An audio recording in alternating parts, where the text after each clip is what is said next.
Buongiorno, ben ritrovati in diretta con l'edizione straordinaria di Antenna 3 dalle 12 alle 14:30. Staremo assieme per parlare dei fatti principali di questa giornata. Allora, oggi è il 14 di ottobre, un mese esatto dall'inizio della scuola e appunto ad un mese dall'inizio delle lezioni già si inizia a parlare di DAD, ovvero di didattica a distanza.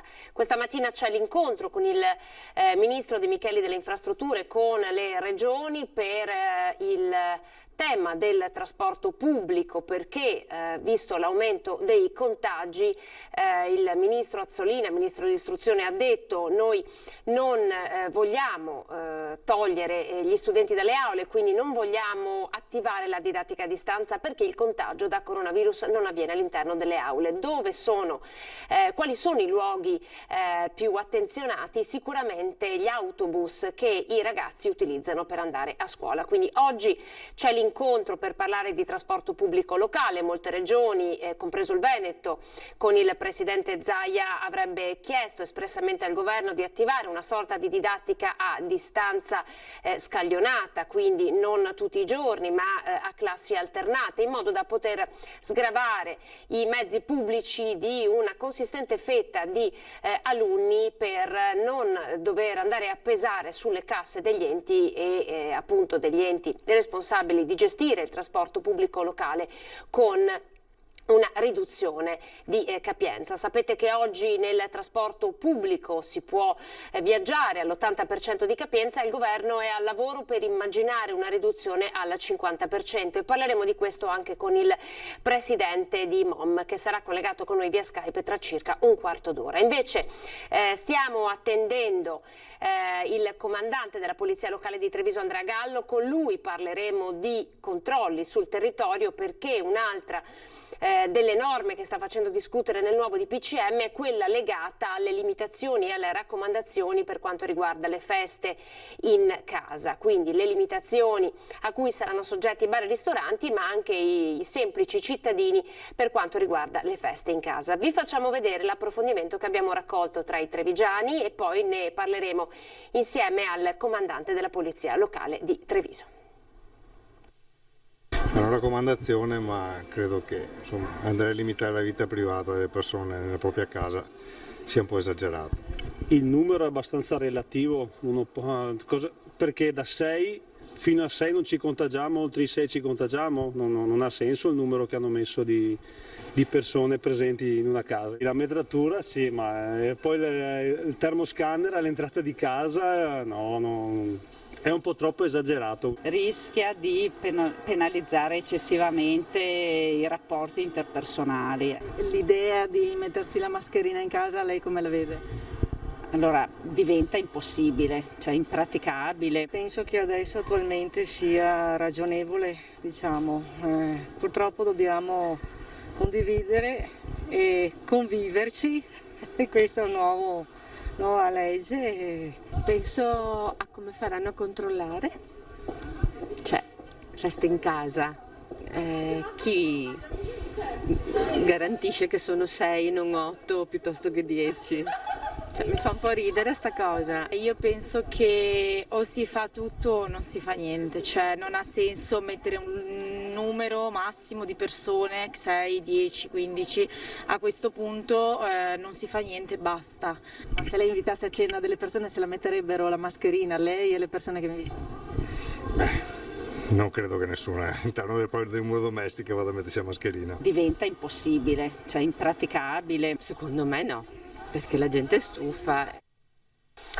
Chi controlla? Questo è quello che si chiedono i trevigiani. Intanto oggi Conte ha chiaramente dichiarato, d'accordo con il ministro Lamorgese, non manderemo la polizia nelle case, quindi è una questione di responsabilità anche individuale, ma non diventeremo uno stato di polizia. Vi facciamo sentire che cosa ha detto l'APE, l'associazione che riunisce i pubblici esercizi. Adesso siamo nel Padovano per il commento invece di baristi e ristoratori al nuovo DPCM. Sentite.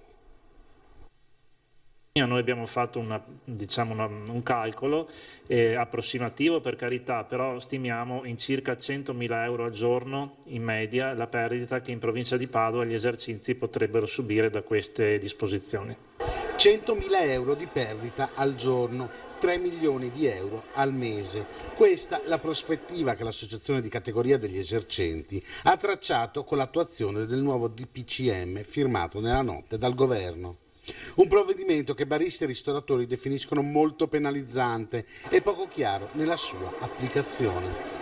Pare che se io vado al ristorante con gli amici posso andarci anche in 10, 20, 30 persone. Se io vado per festeggiare un compleanno non lo posso fare. Se vado in occasione di un matrimonio devo limitarmi a 30 persone. Insomma, c'è una dizione di festa che peraltro è contenuta nel capoverso delle discoteche, dove si dice che invece le discoteche ne devono rimanere chiuse, che è assolutamente incomprensibile. Da proprio di interpretarlo, perché dopo una settimana che se ne parlava di questo DPCM e dopo tanti mesi che appunto escono continuamente normative, regolamenti, prassi e quant'altro, è uscito un testo del tutto incomprensibile, perché sì, si parla di orari, si parla di limitazioni al numero di persone, però non è spiegato in maniera chiara e comprensibile e certa a chi si applica, in quali occasioni e in che modo.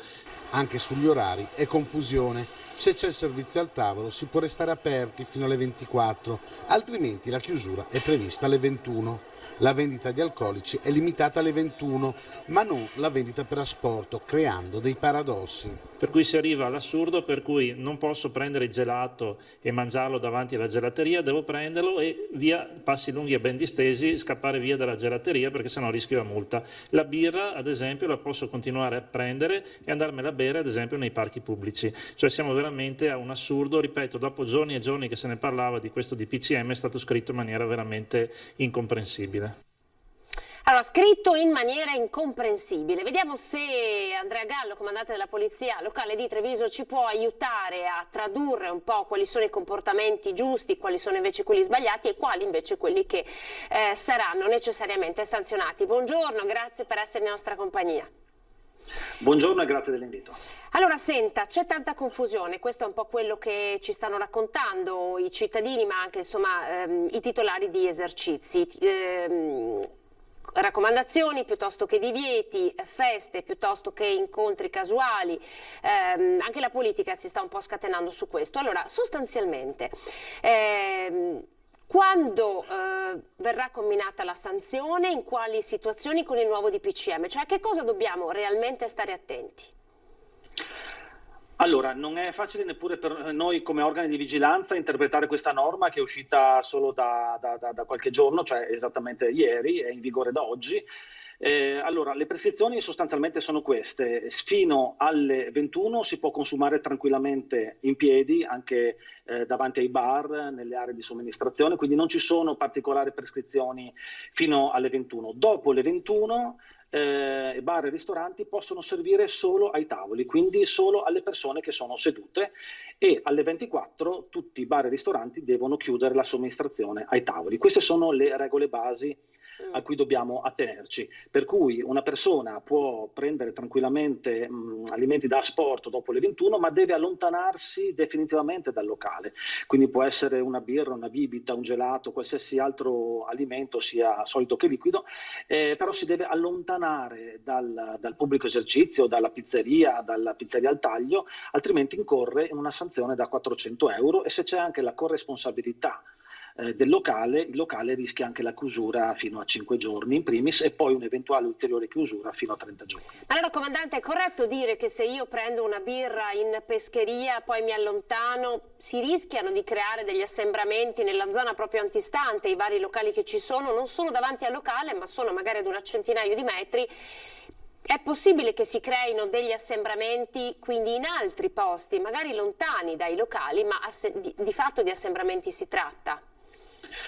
Sì, il rischio effettivamente c'è, naturalmente la normativa vieta gli assembramenti, quindi quando una persona acquista un bene, un alimentare, una bibita, una pizza, deve comunque evitare di creare assembramenti, quindi se non la mangia a casa, non la mangia in macchina per andare al lavoro, per tornare a casa, deve comunque tenersi lontano dalle altre persone in modo tale che gli assembramenti siano comunque evitati.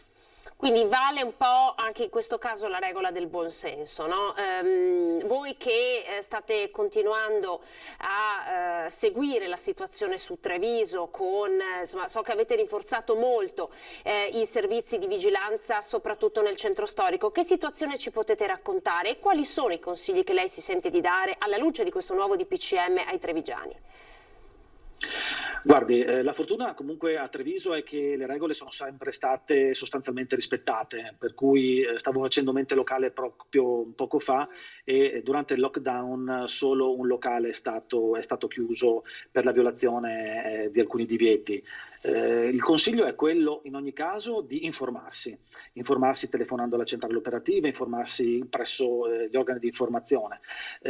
Diciamo che nel dubbio sicuramente le sanzioni non saranno elevate, anche per noi organi di vigilanza, sia essa Polizia Locale, Polizia di Stato, Carabinieri, sicuramente ci sarà un periodo, qualche giorno comunque di informazione, di sensibilizzazione, difficilmente andranno subito elevate le sanzioni perché la norma deve essere chiarita. Tra l'altro attendiamo anche dal Ministero degli Interni delle direttive interpretative proprio perché vogliamo dare poi dei consigli chiari alle persone che chiamano. Comunque in ogni caso nel momento in cui io dalle 21 mi siedo al bar, sono seduto e quindi quando sono seduto posso anche togliere la mascherina, quelli sono comportamenti assolutamente legittimi. Dalle 21, ripeto, è possibile consumare lontano dai locali senza creare assembramenti. Senta, un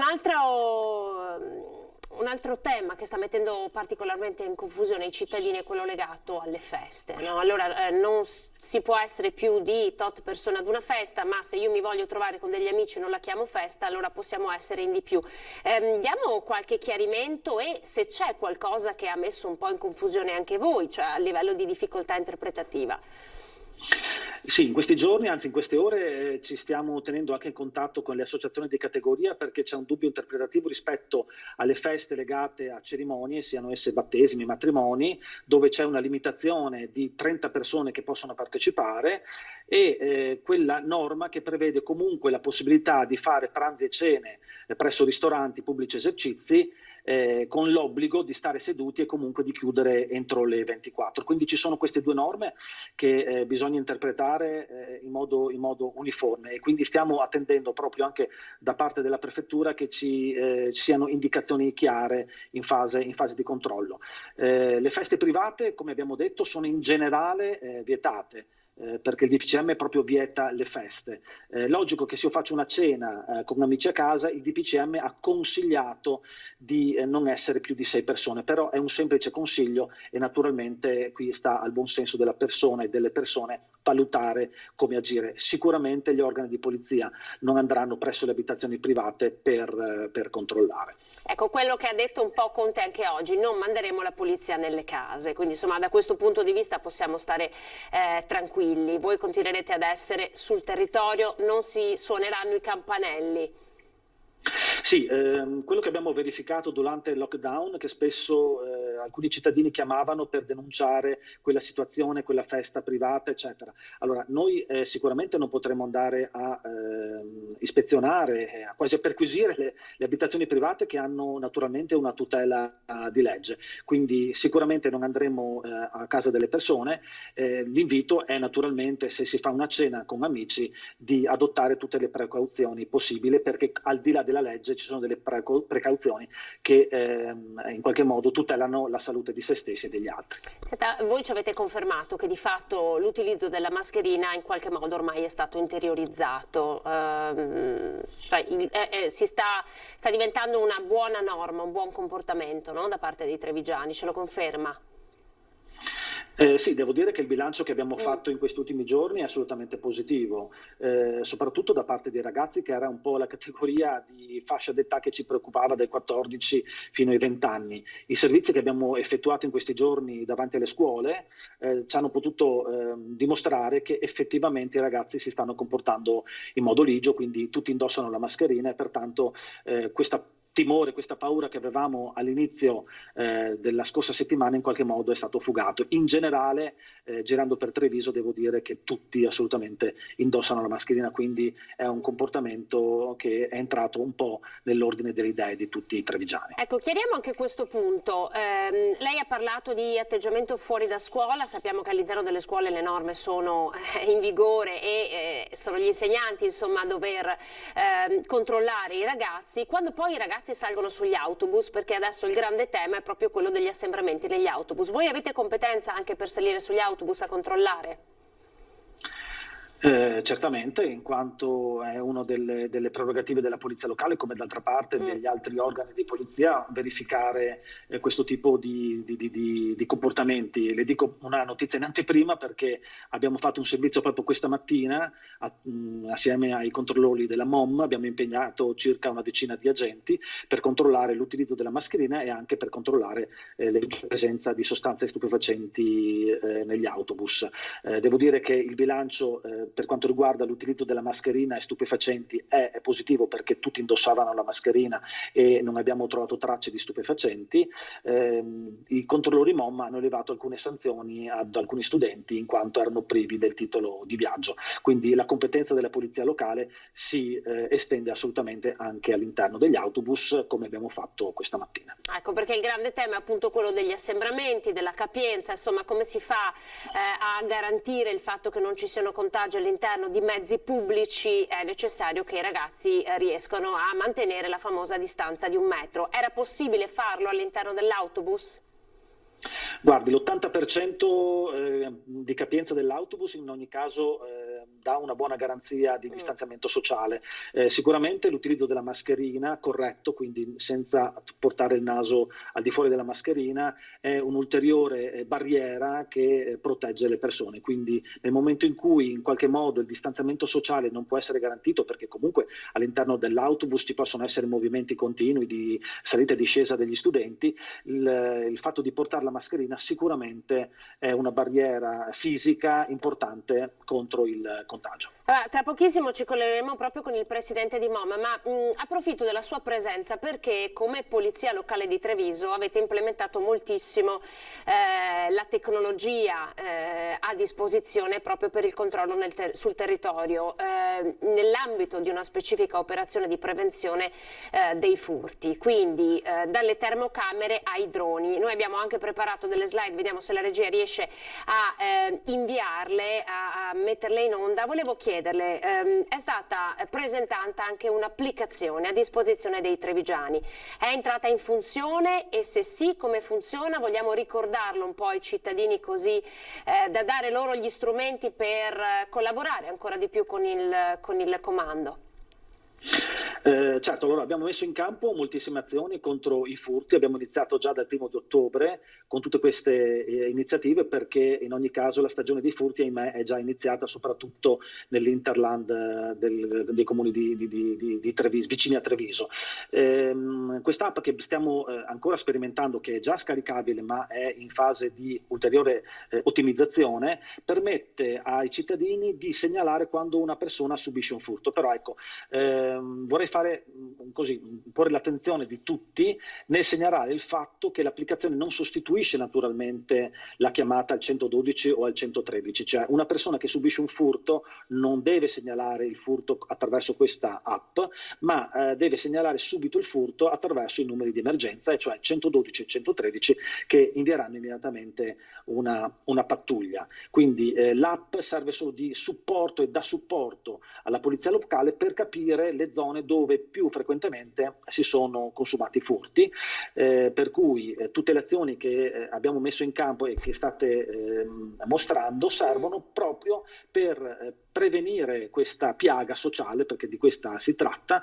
Abbiamo messo in campo ovviamente molte pattuglie che effettuano posti di controllo dalle 17 alle 21 e oltre a questo abbiamo anche acquistato 2 termocamere che riescono ad individuare le persone nel buio. Ovviamente i ladri si nascondono spesso in giardini, parchi, in modo tale che soprattutto nelle ore notturne possano poi avvicinarsi agli edifici, e tutte queste segnalazioni che ci perverranno ci potranno permettere di capire il motivo per cui è stata scelta più una zona e meno un'altra. Certo. Quindi andremo a vedere se le luci pubbliche sono funzionanti, se quell'edificio specifico è più debole da un punto di vista strutturale, quindi più informazioni vengono date alle forze di polizia meglio è. Però ribadisco l'importanza di contattare immediatamente le forze di polizia, quindi col 112 e il 113 appena succede un furto o un tentativo di furto. L'app, questa applicazione che si chiama Treviso Sicura, è un supporto in più,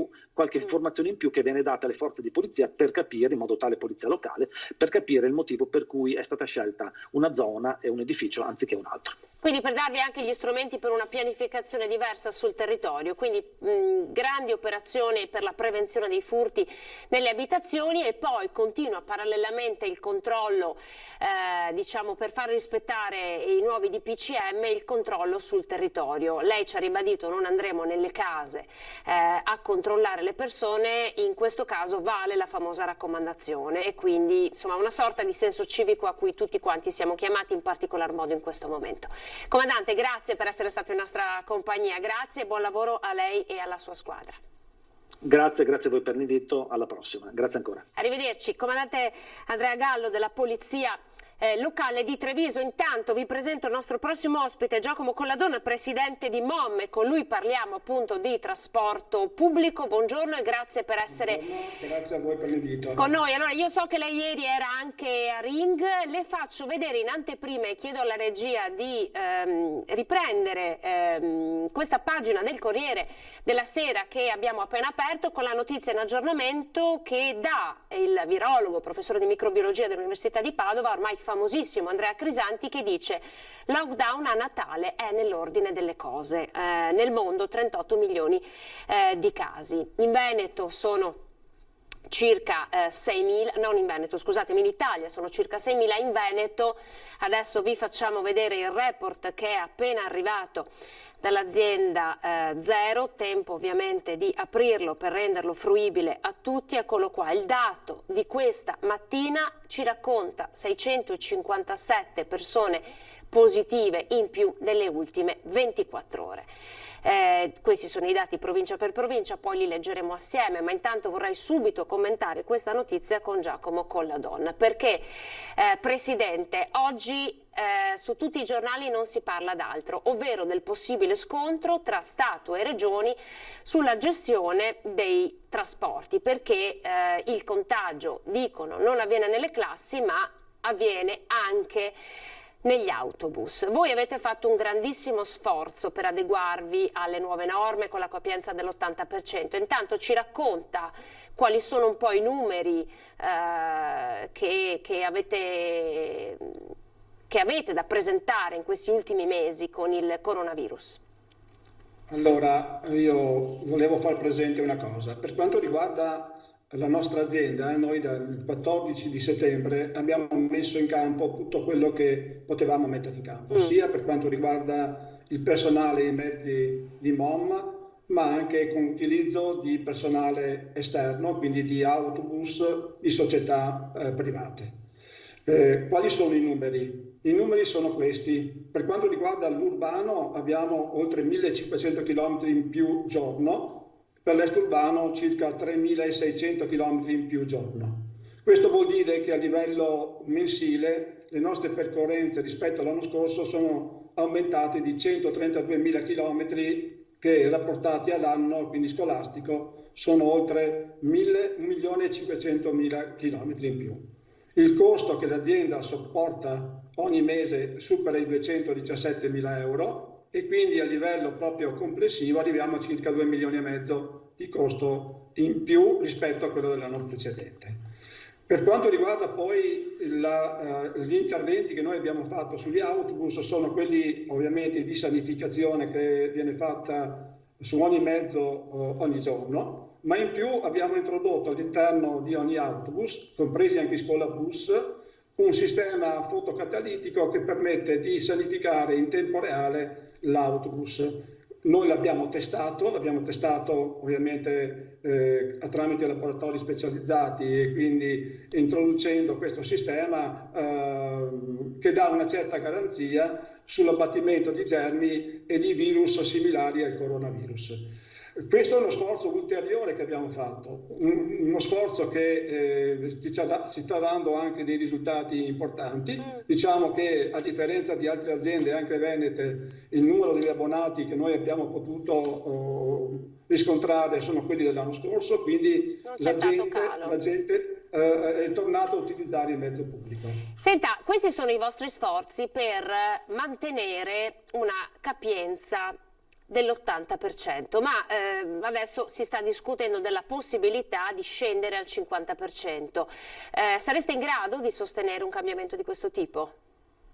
Attualmente credo proprio di no, non solo MOM, ma tutte le aziende del trasporto pubblico, compreso anche il Ferro, quindi Trenitalia, non hanno la capacità di sostenere uno sforzo di questo tipo.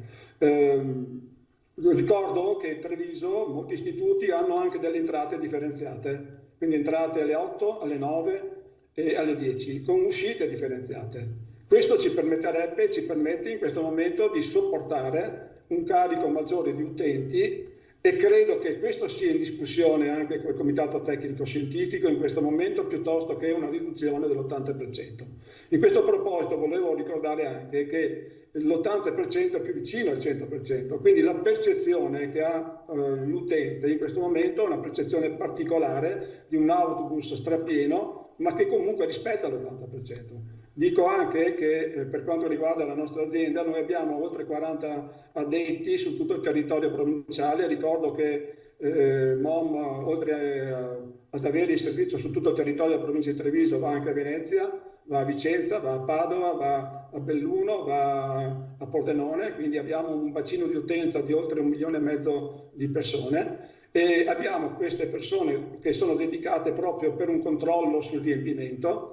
Ad esempio a Treviso abbiamo 3 punti importanti che sono la stazione ferroviaria, la Lab della Mannonina e lo stadio, dove il nostro personale ovviamente controlla i carichi che sono quelli consentiti dalle linee guida approvate il 31 di agosto. Senta, quindi con una capienza all'80% lei ci sta dicendo riusciamo a mantenere il metro di distanza, di sicurezza tra gli alunni? No, allora, il discorso dell'80% non vuol dire distanziamento, vuol dire avere un'entità di riempimento che è quella ridotta rispetto alla capacità dell'autobus. Secondo lei sarebbe necessario, secondo lei, questo famoso abbassamento del limite di capienza è immaginato dal governo perché pare che gli autobus, le corriere, ma anche i treni continuino ad essere un luogo in cui è favorito il contagio. Quindi loro dicono probabilmente è necessario abbassare ancora di più la capienza. Indipendentemente dal fatto che possa essere o meno sostenibile questa cosa, secondo lei è necessaria, lei che vede come viaggiano gli studenti oggi?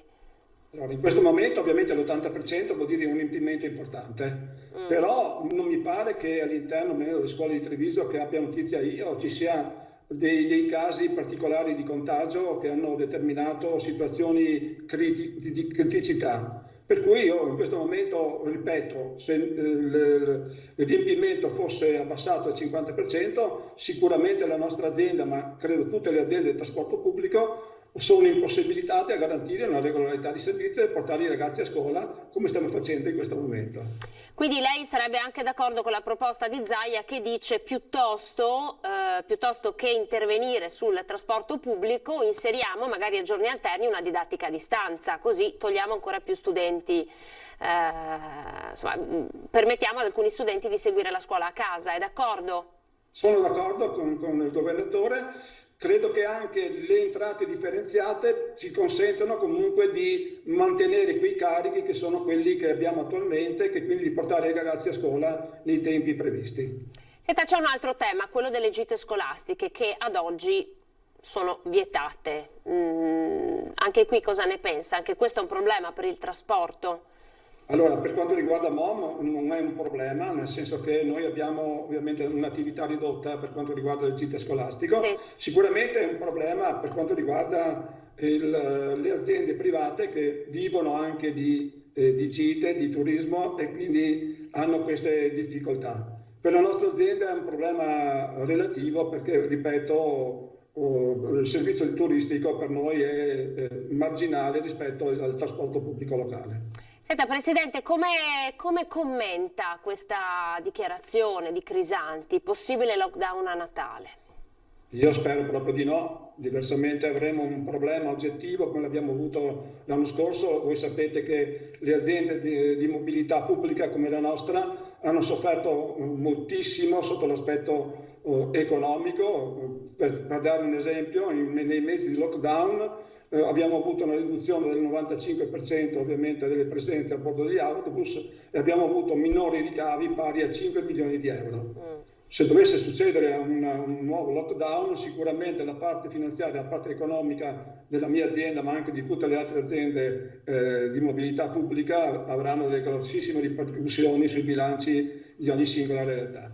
Senta, l'ultima domanda. Oggi la Ministra delle Infrastrutture Paola De Micheli incontra le regioni, enti locali e aziende per discutere della situazione. Che cosa si augura che venga deciso? Io mi auguro che venga deciso una differenziazione delle entrate per quanto riguarda gli istituti, che come ha ipotizzato anche il governatore Zaia ci sia un discorso diverso per quanto riguarda diverso dall'adempimento. Sì, diverso dall'adempimento e quindi con didattica a distanza. Grazie Presidente, gentilissimo. Grazie ancora. Buon lavoro, arrivederci. Allora andiamo subito in pubblicità, poi al ritorno diamo uno sguardo ancora ai dati della giornata e poi parleremo dei lavoratori del mondo dello spettacolo. A tra poco.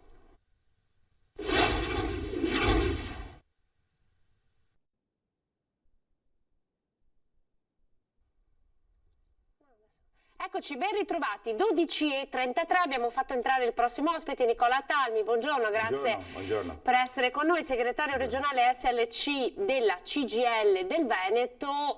L'abbiamo contattato per parlare dei lavoratori del mondo dello spettacolo, perché a Milano alcuni giorni fa è andata in scena una protesta silenziosa, piuttosto scenica, ma insomma è il loro mestiere, ma che non ha avuto molto risalto nei media nazionali e locali, e cercheremo un po' di capire la loro situazione. Però vorrei da lei un commento in merito un po' alla notizia del giorno, cioè questo scontro che potrebbe diventare uno scontro tra il governo e le regioni sul tema del trasporto pubblico, perché pare che appunto i contagi non avvengano nelle classi ma sostanzialmente prima o dopo, e quindi anche sui mezzi pubblici. Cosa ne pensa lei della possibilità di limitare la capienza? Noi su questo siamo intervenuti anche come sindacato per cercare di proporre delle soluzioni. A scuola i ragazzi, gli insegnanti sono bravissimi, stanno molto attenti, però è chiaro che se poi stanno in carri bestiame all'andata e al ritorno da scuola non abbiamo risolto nulla. È evidente che le aziende di trasporto pubblico locale hanno dei numeri che sono limitati e hanno anche dei costi e del numero di vetture che sono limitati. Noi però abbiamo lanciato una proposta abbastanza semplice e ragionevole. Ci sono un sacco di società di pullman, di corriere che fanno i settori privati, le famose gite e quant'altro, che sono tutte ferme a causa del Covid, e quindi sarebbe sufficiente fare una convenzione con queste società private in modo tale che dietro ogni autobus che porti i ragazzi a scuola ci sia un pullman di una di queste società private, quindi diminuiamo l'affollamento, usa gli stessi orari, le stesse fermate e evitiamo quegli assembramenti che oggettivamente sono pericolosi.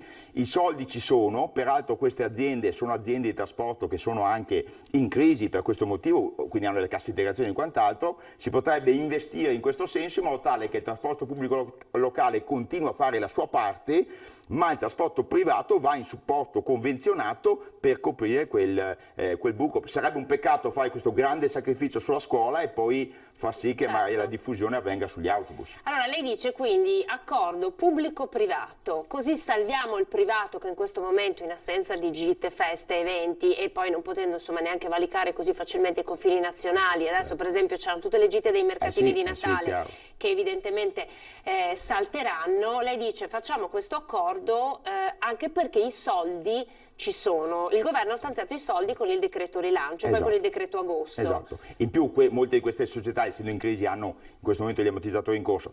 La strada più semplice era rafforzare il trasporto pubblico locale, questo andrebbe fatto sempre per diminuire l'inquinamento e quant'altro, lo sappiamo, però i numeri degli operatori del trasporto pubblico locale e degli autobus quello è limitato e non lo cambi da adesso a domani. Però se il tema è per una città come Treviso 20-30 pullman in più che servono per portare i ragazzi a scuola, si fa una convenzione con il privato che segue pedissequamente le linee e gli orari che fanno quelli del pubblico, va in supporto, quindi quando è pieno il primo caricano sul secondo. Mi sembra una cosa di buon senso, ecco, mi auguro che sia il governo, Stato, Regioni, il Presidente Zaia ascoltino questa nostra proposta che sarebbe semplice e risolutiva. E noi la lanciamo anche proprio attraverso le nostre telecamere, così poi insomma vediamo di provare insomma, anche noi a collaborare in questo senso.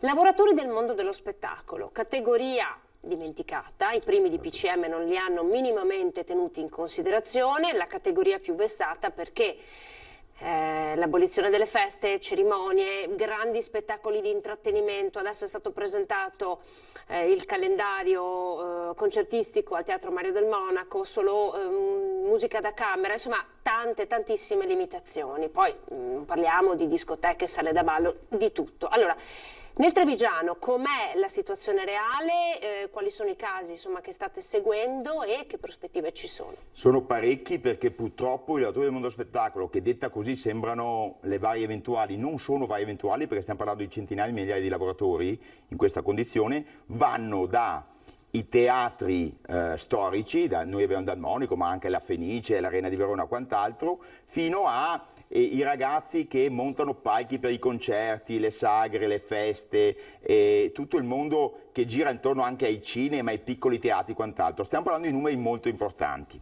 Peraltro numeri dove molti di queste persone non sono lavoratori dipendenti tipici, come sono i dipendenti delle grandi fondazioni artistico-culturali, ma molto spesso sono partite IVA, liberi professionisti. Perché? Perché molto spesso il loro lavoro è anche la loro passione, penso alla musica, ai concerti e quant'altro, quindi anche delle professionalità, non persone che lo fanno a tempo perso. Allora, lì, quando loro sono stati i primi a fermarsi, purtroppo, ovviamente, e immaginiamo che saranno gli ultimi a riprendere, perché guardate che anche i grandi cinema che lavorano in situazione ovviamente di sicurezza, ovviamente hanno numeri più ridotti nelle sale, e anche i teatri e quant'altro, e quindi anche il costo economico è sempre più difficile da sostenere. Quindi noi abbiamo attivato, diciamo così, per i lavoratori dipendenti tipici il fondo di integrazione salariale, il FIS, che è arrivato presto, tardi, alcune aziende l'hanno anticipato, altre no. Ma tutto il mondo degli autonomi, che è un mondo molto vasto, compreso anche di giovani, di persone che appunto fanno questo mestiere, hanno avuto, diciamo così, quel contributo, vi ricordate dei famosi 600 euro molto sfortunati in altri ambiti, l'hanno avuto per i primi mesi, marzo, aprile, maggio, e una norma della legge dice che se io ho fatto anche solo un giorno di lavoro coperto da FIS, magari ho preso 80 euro dalla FIS, cioè dell'ammortizzatore sociale, non posso prendere 600 euro, e questo era assolutamente sbagliato. Perché avvantaggia il nero, insomma. Sì, appunto, beh, certo. Ovviamente stiamo parlando di lavoro regolare da questo punto di vista. E in più la Regione Veneto ha aggiunto, su richiesta delle organizzazioni sindacali, un gettone in più a tutti quelli che avevano percepito il gettone dei 600 euro. La Regione Veneto, con propria delibera, ha attribuito 1000 euro aggiuntivi a quelli che hanno ottenuto 600 euro, seguendo la filiera, diciamo, dell'Inps. Quindi l'Inps ha dato 600 euro a Nicola Talmi, e quindi anche, non facciamo l'esempio con me che dopo faccio un'altra fine come un politico famoso, ma al signor Mario Rossi, e al signor Mario Rossi arrivano anche i 1000 euro della Regione Veneto, e questo è stato importante. Però molti sono rimasti fuori, e poi molti soprattutto... Chi sono quelli che sono rimasti fuori? Sono rimasti fuori quelli totalmente intermittenti, quelli che magari, che so, lavoravano a giornate presso i cinema, i precarissimi. E poi teniamo conto che ci sono anche professionisti che magari negli anni passati avevano anche un fatturato decente, che non è che con 600 euro tirano a campare. Abbiamo addirittura situazioni di famiglie dove marito e moglie, compagni e compagne fanno questo mestiere. Noi il 30, do questa notizia, quindi io utilizzo Antena 3 anche per questo, il 30 facciamo una manifestazione fuori da Palazzo Ferrofini. Zai ancora non lo sa, ma glielo comunicherò più tardi. Ecco, glielo comunichiamo, esatto. Presidente. Ovviamente nel rispetto delle norme Covid faremo un presidio fuori da Palazzo Ferrofini come, diciamo così, referente istituzionale, perché le nostre richieste vanno al governo e alla Regione Veneto, e chiederemo anche un incontro, perché si potrebbe intervenire da due punti di vista. Il primo: dobbiamo senz'altro riprendere a lavorare in sicurezza, ci mancherebbe altro, però le regole bisogna che siano chiare e siano praticabili per i lavoratori dello spettacolo e anche per gli eventuali utenti, perché voi capite che con questo clima di paura, giusto, ci mancherebbe altro, uno mai rinuncia alle cose un pochino in più, alla cena in ristorante come anche al cinema e al teatro, ed è un peccato. Quindi bisogna fare in modo che le persone, gli utenti, i cittadini, gli spettatori possano andare a vedere questi spettacoli in sicurezza, in tranquillità. Assieme però dobbiamo aiutare questo settore, i lavoratori autonomi in particolar modo, ma anche i dipendenti precari di questo settore, perché guardate che è un settore che se tu adesso lo perdi rischi di non recuperarlo. Cioè noi abbiamo in Veneto, abbiamo una delle più grandi realtà che è a Verona, che si chiama Doc Service, che fornisce professionisti che fanno, per darvi l'idea, fanno le tournée delle grandi rockstar anche oltreoceano, per dire, cioè tecnici delle luci, degli impianti, dei palchi e quant'altro.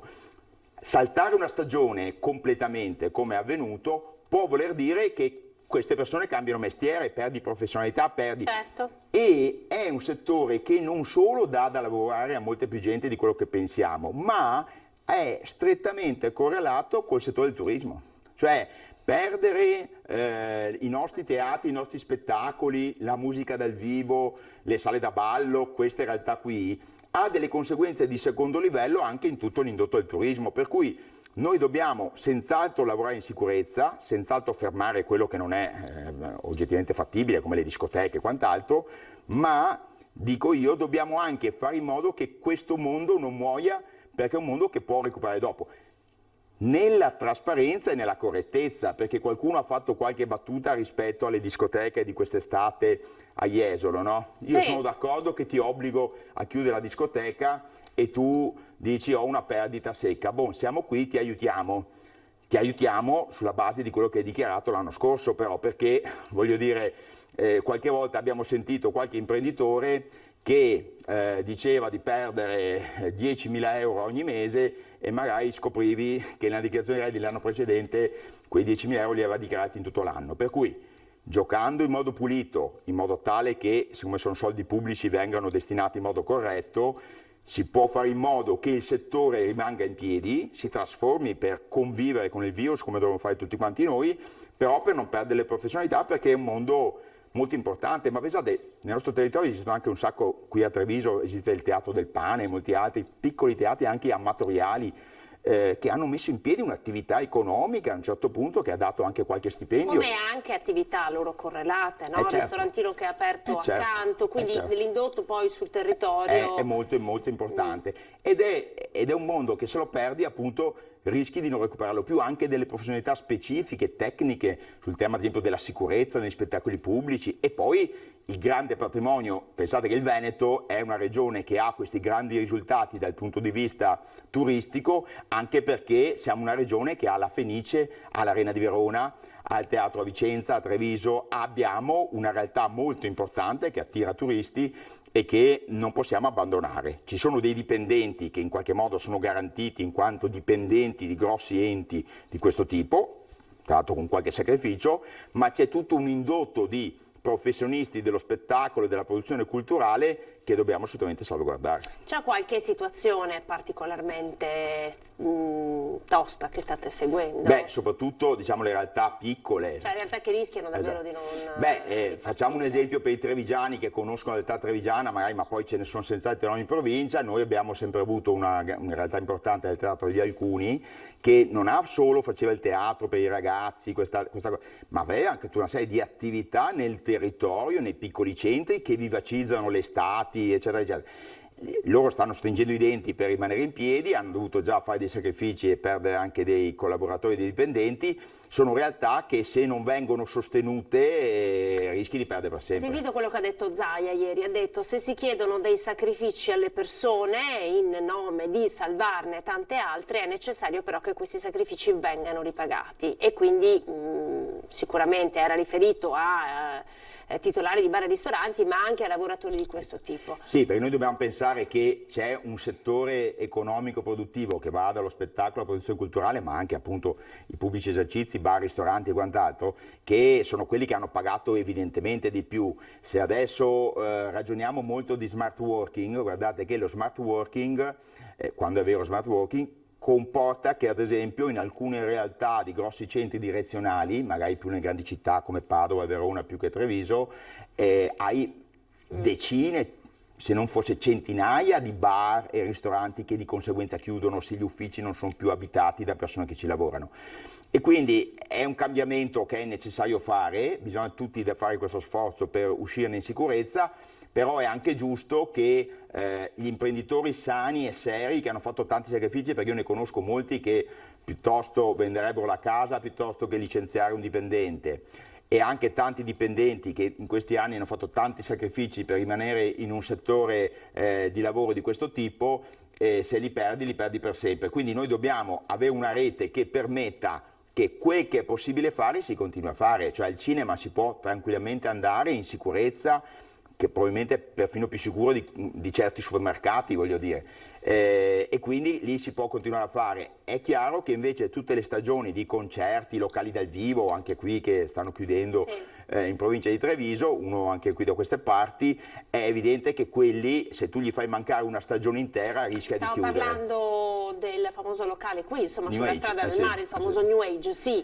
Io da ragazzino sono andato a un sacco di concerti. Chi non è andato, insomma, ai concerti a New Age, ed sarebbe veramente un peccato perderlo per sempre. Ecco, quindi ragioniamo anche sul fatto di tenere aperti. Ma cosa serve per salvare un locale come il New Age? Beh, lì bisognerebbe... Un locale di fatto chiuso da mesi, lì serve un'iniezione di denaro. Lì inevitabilmente... 600 euro fanno ridere. Certo. Lì inevitabilmente teniamo conto che quando abbiamo a che fare con lavoratori dipendenti di quelle realtà esistono gli ammortizzatori sociali, la cassa integrazione, la FIS, quant'altro, anche a chi non ne aveva diritto, perché ricordiamo che durante il lockdown abbiamo dato la cassa integrazione anche ai dipendenti delle aziende che non versavano per la cassa integrazione, quindi l'ammortizzatore sociale è stato garantito ai dipendenti, magari con dei ritardi un po' vergognosi e quant'altro. Però l'attività vera e propria che comporta bollette, tasse e attività rischia di... Probabilmente bisognerebbe trovare il modo o di congelare certi costi in modo tale che uno possa rimanere aperto, oppure convertire alcuni pezzi, ad esempio anche questo è un elemento, alcuni pezzi ad altre funzioni nel periodo transitorio. Ad esempio alcune università hanno fatto delle convenzioni con alcuni piccoli cinema per fare le lezioni di sicurezza. Hanno davvero, chi come me ha studiato a Padova, anche fuori dal Covid, succedeva che andassi a fare delle lezioni nei cinema. Però ad esempio anche alcuni di questi locali, sale da ballo e cose di questo genere, bisogna fare uno sforzo tutti assieme per tenerli aperti, quelli sani dico, soprattutto quelli sani. Salvare i lavoratori dipendenti ma tenere aperte alcune realtà, perché quindi sarebbe un impoverimento. La struttura, la funzione d'uso, esatto, di determinate strutture. Per un momento provvisorio, perché noi dobbiamo metterci in conto, insomma, nei ragionamenti che noi faremo anche con la Regione il 30, la manifestazione che andiamo a fare a Venezia, è chiaro che noi dobbiamo mettere in conto che probabilmente, se tutto va bene, ricominceremo a smetterla con questo distanziamento sociale alla primavera dell'anno prossimo, perché dobbiamo guardare l'inverno sperando che vada tutto bene. Dobbiamo fare in modo che alcune realtà possano essere salvate, perché teniamo conto anche che altri settori hanno lavorato bene durante la crisi, anzi in alcuni casi perfino in crescita. Perché? Perché come sempre i consumi poi si spostano, e quindi io credo che il governo centrale e le regioni assieme debbano trovare delle misure ad hoc per salvare alcuni settori che altrimenti rischiano di perdere per sempre, per cui vanno fatte delle scelte, vanno operate delle scelte, sempre senza sprecare soldi, perché sono soldi pubblici, ma vanno fatte. Grazie Nicola Talmi, coordinatore SLC della CGIL del Veneto, grazie per essere stato in nostra compagnia. Buon lavoro, grazie. Allora, intanto io vi faccio vedere, adesso parliamo della CISL, perché c'è stata una interessante manifestazione ieri fuori dall'ospedale di Padova per la questione di carenza del personale e necessità di assunzioni. Guardate. Personale ospedaliero sotto stress per la pandemia e sotto organico. Alla ULSS 6 mancano 320 dipendenti, dice la CISL, che ha organizzato 2 manifestazioni, una fuori dall'ospedale di Schiavonia di Monselice e l'altra davanti a quello di Campo San Piero. Negli ospedali della provincia mancano, per esempio, secondo la CISL, 162 infermieri, 52 OS, operatori sociosanitari, e, indispensabili in questo momento, 11 tecnici di laboratorio. I concorsi nell'ULSS 6 ci sono stati, però ad oggi non abbiamo visto, soprattutto qui a Schiavonia, dove la carenza di personale è fortissima, non abbiamo visto arrivare nessuno di quel personale che l'amministrazione dice di aver richiesto alla Regione. Una carenza di personale nota da anni, diventata più evidente e insopportabile durante l'attuale epidemia. Negli ospedali ULSS della Bassa Padovana, Schiavonia, Montagnana, Conselve e nel distretto 5 lavorano 1500 persone. Per il sindacato servirebbero altre 156 assunzioni. Nei 2 ospedali dell'Alta, Campo San Piero e Cittadella, i dipendenti sono 1800, ne mancano 50. A Padova 33. È emergenza anche nel comparto amministrativo, carente di almeno 30 unità. Al Dipartimento di Prevenzione l'ULSS è sotto organico di circa 60 dipendenti. La mobilitazione di oggi ha due significati. Uno, per far arrivare forte alla direzione di Padova la criticità di mancanza di personale, e soprattutto che arrivi alla Regione, perché se la direzione di Padova per motivi a noi sconosciuti non vuole provvedere alle assunzioni dovute, noi a tutela dell'ospedale e del territorio chiediamo che intervenga la Regione.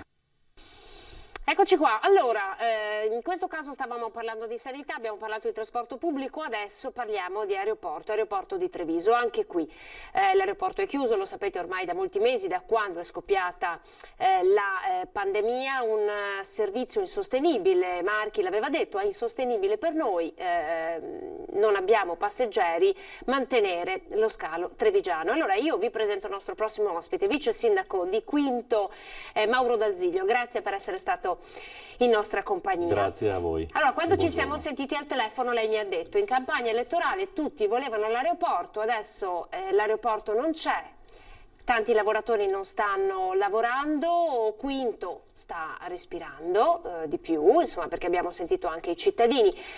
Intanto le chiedo subito la sua posizione in merito all'attuale situazione e quale futuro reale aspetta lo scalo trevigiano. Allora, dalla telefonata di ieri sì, quando ci siamo sentiti le ho detto che mi ha dato fastidio che tanti esponenti politici abbiano utilizzato l'aeroporto come rampa di lancio per una visibilità, e oggi, quando i lavoratori stanno soffrendo, tanti di loro sono spariti. Quindi spero che questo sia un appello nei loro riguardi di ricordarsi quella che è la situazione dei lavoratori oggi in difficoltà. La situazione mia penso sia molto chiara, tante volte mia e del comune che rappresento, prima da sindaco e adesso da vice sindaco con delega all'aeroporto. Io sono stato accusato tante volte di essere colui che lotta contro l'aeroporto, che vuole la chiusura dell'aeroporto, ma io sfido chiunque a trovare una dichiarazione del comune di Quinto e in particolare una dichiarazione mia dove venga detto che l'aeroporto deve chiudere. L'aeroporto deve continuare a vivere, l'abbiamo sempre detto e lo diremo a gran voce. L'aeroporto nasce nel 1936 come aeroporto militare e poi si evolve nei vari anni e dobbiamo capire anche che è cresciuto nelle direzioni di Quinto di Treviso. L'aeroporto per questo deve continuare a vivere, però deve sicuramente rispettare quelli che sono i cittadini che ci vivono sotto l'aeroporto. Come tante volte è stato detto, l'aeroporto è sempre esistito, certo, ripeto, nel 1936 come aeroporto militare ben più corto e insisteva solo e esclusivamente nel territorio di Treviso. Negli anni 70-80 è ampliato ed è arrivato a toccare Quinto. Però se lui esiste dal 1936, l'abitato di Quinto esiste da ben più di prima. Certo. E la cosa emblematica per la quale io uso sempre come esempio e come preoccupazione è l'esistenza dell'asilo, l'asilo di Quinto che ospita circa 200 bambini, inaugurato nel 1919, quindi ben prima dell'inaugurazione dell'aeroporto. Per questo, ribadisco, l'aeroporto deve continuare a lavorare, ma come abbiamo sempre detto deve rispettare le regole e deve rispettare i cittadini che ci vivono attorno. Nell'ultimo incontro che è stato fatto tra il sindaco di Treviso Mario Conte e Marchi proprio a Venezia era stata tra l'altro lanciata anche la notizia che l'aeroporto di Treviso potrebbe diventare lo scalo di Ryanair. Ryanair che sappiamo avere degli orari insomma, particolarmente pesanti, no? Hanno dei voli che partono alle 5 del mattino, che arrivano a mezzanotte. Come si pone lei di fronte a queste dichiarazioni? Allora, noi abbiamo sempre lottato e le nostre osservazioni ne parlano, di rispettare gli orari notturni e ad avviso mio la non firma da parte del Ministro Costa, che vorrei ribadire che da fine 2018 che noi richiediamo un appuntamento e ad oggi non ci ha mai risposto, non ci ha mai badato di striscio, gli orari vanno rispettati. Penso che trasformare l'aeroporto Canova come un aeroporto esclusivamente Ryanair con utilizzo in orari notturni sia devastante per il territorio che rappresento. L'ultimo master plan che ad avviso mio con grande autogol il Ministro Costa non ha firmato prevedeva degli orari ben precisi. La torre di controllo avrebbe chiuso in orario decoroso e i cittadini di Quinto e quelli di Treviso avrebbero potuto riposare perlomeno le ore notturne con una certa serenità. Ribadisco, i voli, quelli sanitari, per loro c'è sempre il massimo rispetto, però non è accettabile, come succedeva nel passato, che fino alle 2-3 di notte ci fossero atterraggi continui nell'aeroporto, perché Ryanair continuava a fare ritardi e poi sappiamo che i primi voli partono alle 6:30-7, quindi penso che chiunque possa capire che la vivibilità del territorio va proprio a... Come sta vivendo la sua comunità questa chiusura? Allora, questi mesi di silenzio? Non nascondo che tanti cittadini stiano respirando una tranquillità che oramai non vedevano più da anni. Però io, come ho sempre detto, la struttura esiste, la struttura deve continuare a vivere e i problemi dobbiamo gestirli assieme. E penso questo sia un punto preciso, cioè come abbiamo fatto nelle nostre osservazioni, la linea di atterraggio lo sappiamo benissimo che è solo esclusivamente su Quinto, perché le torri faro sono sul corridoio d'atterraggio su Quinto di Treviso, mentre i decolli devono assolutamente essere spalmati nel territorio. Voi sapete che il Comune di Quinto ha una causa in corso siamo al TAR, con la società di gestione per lo sforamento del rumore. Sforamento del rumore che non è stato stabilito dal Comune di Quinto, ma è stato stabilito da ARPAV. ARPAV ha chiesto un chiarimento al Ministero, il Ministero ha detto che lo sforamento va sanzionato, la società di gestione ci ha fatto ricorso. Quindi ribadiamo, continuiamo a vivere questo aeroporto, i problemi gestiamoli assieme e sappiamo benissimo che per ridurre il rumore ci sono solo due possibilità. O inventano gli aerei elettrici che non fanno rumore, e questo potrebbe essere anche un auspicio, o il rumore si cerca di spalmare su tutto il territorio. Quindi insomma la soluzione potenzialmente sarebbe a portata di mano. Perché il Ministro Costa non ha firmato la famosa relazione? Pare che stia aspettando la sua commissione, no? Non soltanto il parere della commissione VIA, ma vuole anche la sua commissione. Quanto pesa questo rallentamento sul territorio? Il rallentamento pesa tantissimo perché le opere di mitigazione non vengono avanti, perché tutte le opere che noi avevamo chiesto nei vari master plan, del primo che poi è stato bocciato, in questo che ha avuto parere favorevole della Commissione VIA ma non la firma del Ministro, c'erano tante mitigazioni. Tra le mitigazioni vorrei ricordare una grande... vittoria, un grande risultato è quello del Vortex Strike. Vortex Strike nessun aeroporto in Italia ce l'ha, sarebbe il primo aeroporto che prevede dei fondi per il ripristino delle coperture delle abitazioni che vengono divelte dal passaggio a bassa quota degli aerei. Ci sono dei fondi per la sistemazione dei tetti delle abitazioni esistenti, ci sono dei fondi per la sistemazione acustica dei serramenti e dei fabbricati nelle linee di atterraggio. C'è un grosso fondo importante per la delocalizzazione dell'asilo di Quinto. Quindi la non firma gioca a favore del non investimento. Quindi noi ci troviamo con la speranza che l'aeroporto riapra per il bene dei lavoratori e di tutto l'indotto che c'è all'interno attorno all'aeroporto, ma ci troveremo ancora in una situazione con nessuna mitigazione. Penso che tante persone siano passate nella Noa Alese nel momento degli atterraggi. È inaccettabile che una struttura di quel tipo abbia ancora un attraversamento con un semaforo a chiamata davanti all'aeroporto che provoca code infernali su una nualese già congestionata da un traffico importante. Quindi lei capisce che la non firma del ministro Costa è un autogol per il benessere del territorio. A lei sarebbe piaciuto essere stato invitato a quel famoso incontro tra Conte e Marchi? Non mi sono mai tirato indietro a nessun incontro e anzi ho punzecchiato una volta il presidente Marchi quando ci siamo trovati e gli ho detto proprio sono felice di conoscerla visto che è una persona che vuole investire sul nostro territorio e mai è venuta a trovarci, quindi l'ho conosciuto quella volta. Se mi inviteranno, ben volentieri io parteciperò ai tavoli sull'argomento. C'è un altro tema oggi sui giornali, ovvero la querela di AR3 al comitato. Allora, voi avete un comitato, c'è un comitato molto forte sul territorio che ha dato battaglia, insomma, in maniera importante per quanto riguarda l'aeroporto. Anche qui, come si pone l'amministrazione comunale di fronte a questo? Allora, ripeto, prima da sindaco, oggi da assessore con delega all'aeroporto, io ho sempre rispettato ma mantenuto le distanze dal comitato. Sono d'accordo che ogni tanto il comitato, o forse anche il modo di fare loro, esagerano notevolmente sulle loro affermazioni e sulle loro dichiarazioni, sulle loro richieste. Ricordo una richiesta secondo me molto colorita, che avevano proposto un campo fotovoltaico al posto dell'aeroporto di Treviso e penso che questa la dica lunga su certe persone che gravitano attorno all'aeroporto, attorno al comitato. Ci sono altre persone con le quali mi confronto periodicamente e ci troviamo anche d'accordo su tanti argomenti. I comitati sono spontanei, sono fatti dai cittadini e i cittadini tante volte sono un po' troppo coloriti. Se l'AR3 ha deciso di, come leggo adesso, perché non l'ho visto stamattina, di querelare il comitato, se ha fatto qualcosa ha detto qualcosa di esagerato o fuori luogo, ben ci stia, non è un problema. Io sono tranquillo, sono sereno, ho sempre dialogato con tutti e ad oggi grosse querele non ne ho avute. Lei non ne ha avute, quindi insomma, poi lì insomma, sarà la giustizia a fare il suo corso. Senta, ha visto oggi, lo chiedo anche a lei, un po' una reazione a caldo.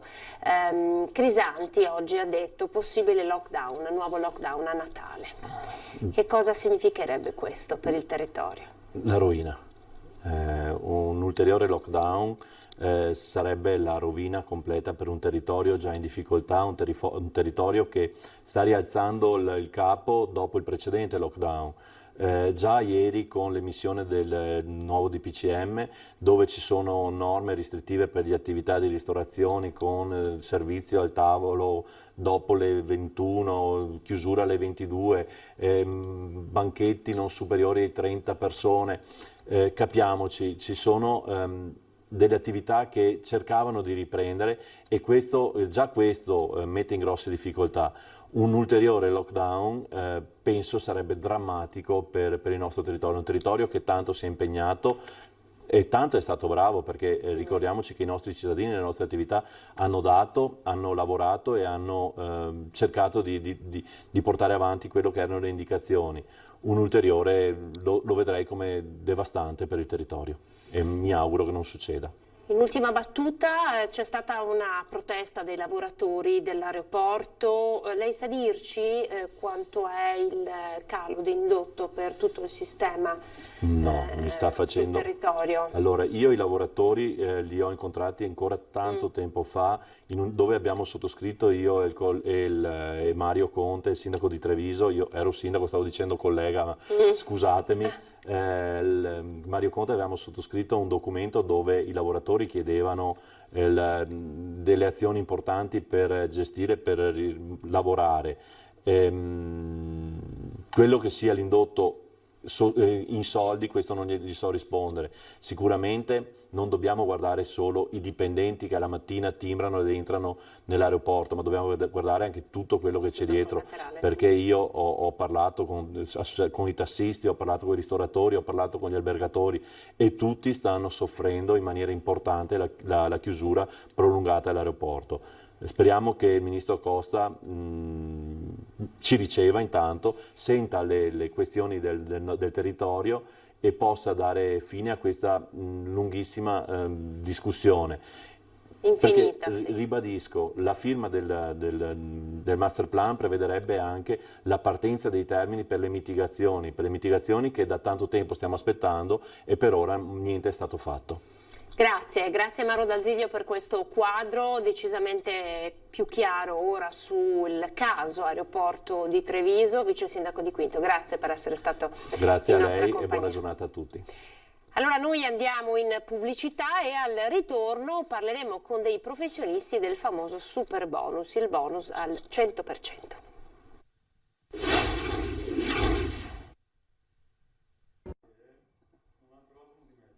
Eccoci, ben ritrovati. Allora, come vi avevo anticipato, parliamo di super bonus 110%. Lo facciamo insieme ad un professionista, il presidente del Collegio Geometri di Verona. Quindi lei è arrivato direttamente da Verona. Buongiorno Fiorenzo Furlani. Grazie. Buongiorno a lei. Grazie e per a essere tutti qui. quanti.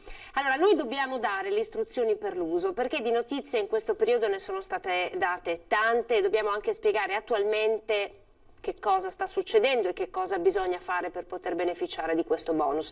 Intanto partiamo da qui.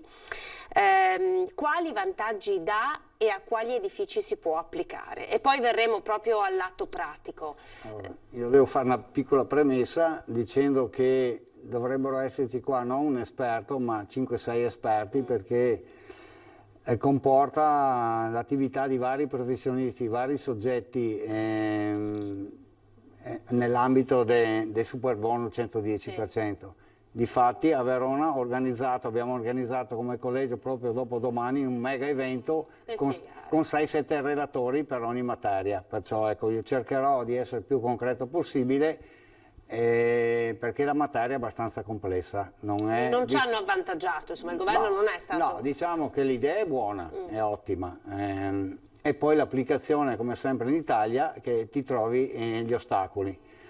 È un'occasione comunque, se deve essere applicata per forza, perché sennò rimaniamo sempre sulle nuvole, è un'occasione per dare la possibilità a chiunque, ai cittadini, di rinnovare il proprio patrimonio edilizio avendo delle agevolazioni fiscali, perché alla fine è questo, un provvedimento legislativo diventato legge con il decreto rilancio, la legge 77 di quest'anno, dà questa possibilità. Allora l'idea è ottima, dobbiamo capire bene, ancora ci sono delle turbolenze per applicarlo bene e correttamente. Intanto a quali edifici si può applicare? Allora, intanto gli edifici sono a quelli a carattere di destinazione residenziale, unifamiliari e anche condomini. E vanno poi suddivisi varie attività, non tutto si può fare nel condominio, è importante capire anche cos'è un'abitazione singola unifamiliare, che potrebbe anche essere all'interno di un condominio, purché abbia una propria funzionalità esclusiva con un accesso esterno esclusivo e abbia gli allacciamenti pubblici e servizi esclusivo. Ecco, è importante perché cambiano anche gli importi massimi che tu puoi spendere e accedere al bonus. Ecco, è un po' diversa la cosa. Ecco, parliamo proprio di importi. Allora, quali interventi e quali importi? Allora, dobbiamo anche distinguerlo su due tipi di interventi, due mega aspetti di intervento. C'è l'elemento trainante, che sono gli interventi trainanti, che sono 3 tipologie e solo con uno di questi puoi accedere al 110%. Poi ci sono gli interventi trainati, che se tu fai un intervento trainante puoi anche correlarti e trainare gli altri interventi già esistenti, che sono tutte le agevolazioni fiscali già in essere. I 3 elementi principali trainanti riguardano l'aspetto energetico, la coibentazione ai fini del contenimento energetico dell'involucro di un edificio, che deve almeno essere coibentato, diciamo così, il 25% della superficie totale disperdente, può essere superficie verticale, orizzontale o inclinata, cioè la copertura, purché la legge dice devi aumentare di 2 classi energetiche, la tua attuale classe energetica. Se non puoi farne arrivare a 2, almeno una superiore, però deve essere dimostrata e asseverata da un professionista il perché non puoi arrivare a 2 superiori. Questo è. E poi l'altro elemento trainante riguarda la sostituzione degli impianti di climatizzazione invernale con impianti di riscaldamento e anche di produzione di acqua calda sanitaria, e poi c'è l'altro elemento importante, l'adeguamento sismico degli edifici, aumentare la sicurezza degli edifici a livello sismico. E, che limiti di spesa abbiamo? Allora, anche qua bisogna distinguere la casa unifamiliare, l'abitazione unifamiliare oppure il condominio. L'abitazione unifamiliare, con la coibentazione dell'involucro arrivi a 50.000 euro come importo massimo, mentre nel condominio, se la tua abitazione è all'interno di un condominio, cioè di un edificio plurifamiliare, da 2 in su, come unità, hai anche qua, è tutto complicato, 40.000 per unità fino a 8 unità che compone l'edificio. Oltre le 8 unità, dalle 8 in su, hai 30.000 per unità. Alla fine, un esempio pratico per capirci, sì. Edificio plurifamiliare di 10 unità, per 8 unità applichi massimo 40.000 euro, per le altre 2 applichi 30.000, fai la somma e poi la suddividi in base a quello che ha stabilito i condomini o il condominio con una delibera condominiale, un'assemblea, oppure a condizioni che si sono messi d'accordo loro, insomma. Senta, sono, voglio dire, prezzi competitivi, no? Ci stiamo dentro? Allora, poi i prezzi devono essere congrui. Dobbiamo rispettare un prezzario, dobbiamo rispettare quello che ci dice un decreto attuativo del governo, dove c'è un importo massimo di spesa per i vari tipologie di interventi. Non è semplice, qua ci vogliono professionisti capaci, preparati, che sono il ruolo chiave di questo 110%. Parliamo dal professionista che deve gestire il processo, diciamo, di tutta l'operazione, che serve anche alla procedura edilizia, i titoli edilizi da ottenere per poter fare i lavori. C'è il professionista termotecnico che riguarda l'aspetto energetica di tutti gli interventi possibili, e poi c'è chi chiude l'operazione sotto l'aspetto fiscale, che può essere il fiscalista, il commercialista, il consulente del lavoro o il CAF. Questo è un po'. Quindi insomma c'è bisogno di una squadra, no? Per fare un intervento di questo tipo. Non è una cosa che può essere pianificata dall'oggi al domani. No, dobbiamo individuare intanto il fabbricato, l'unità, lo stato dell'arte dell'unità e cosa si può fare per ottenere, quali interventi sono ammissibili, possibili fare. C'è una verifica a monte dell'aspetto edilizio urbanistico, della legittimità dell'immobile, e qua ci sarebbe un lungo discorso da fare, e poi c'è da capire l'aspetto energetico, attestato energetico oggi com'è dell'edificio, e da lì si parte.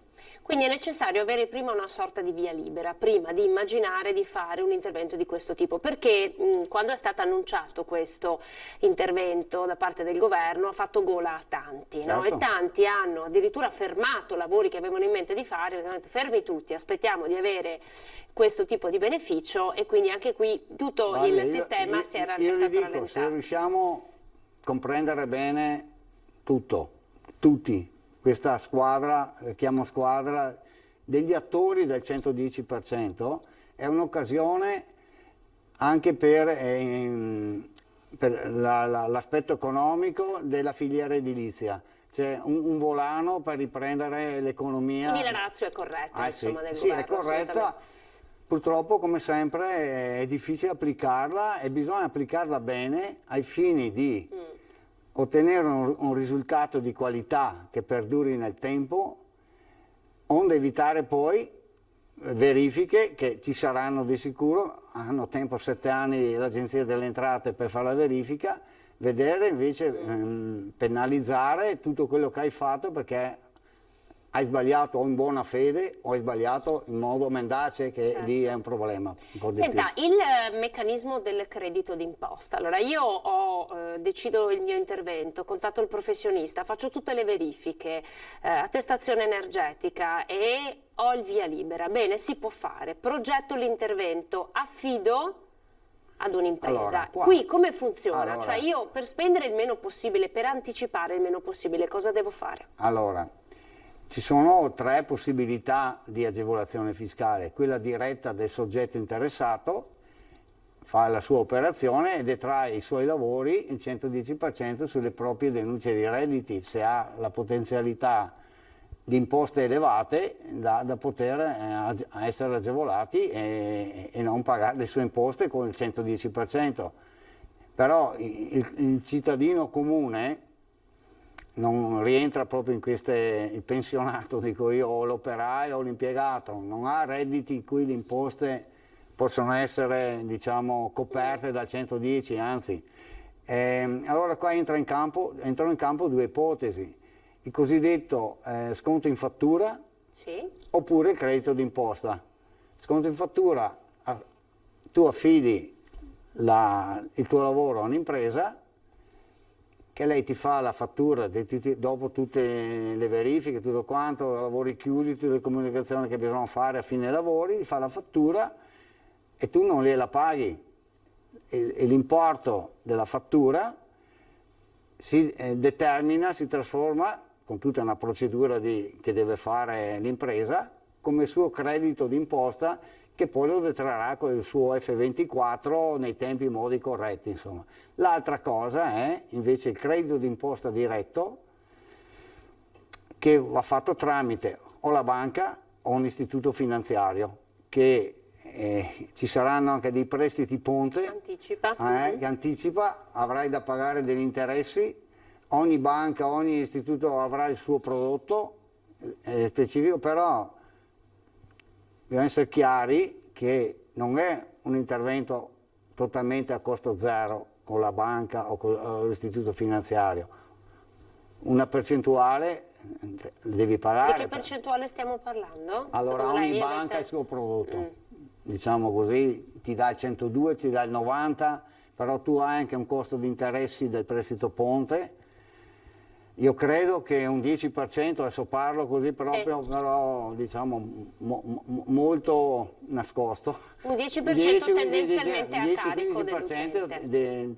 Te lo trovi da pagare, ma se uno ha da spendere 100.000 euro e ne spende 15.000 euro e ha veramente la finalità di migliorare, rinnovare. Anche perché poi aumenta il valore del suo immobile. Aumenta tutto e poi hai un edificio con comfort di vita diverso rispetto a prima, non c'è dubbio. Una volta avuto tutto il mio bel pacco di certificazioni, tutto bene, l'intervento, a chi li devo dare e chi fa le verifiche per dire sì, tu potrai essere beneficiario di questo bonus e tu invece no?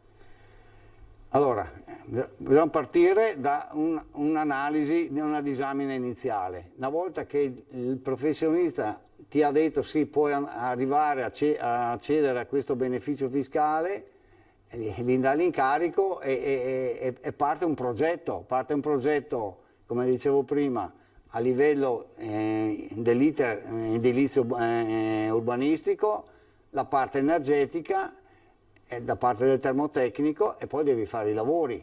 Fatti i lavori, ci sono sempre i professionisti che devono asseverare, e anche qua è un altro peso, perché io professionista, per accettare un incarico di questo tipo qua, devo aver stipulato un'assicurazione di responsabilità civile ad hoc, proprio per il bonus, con massimale minimo di 500.000 euro.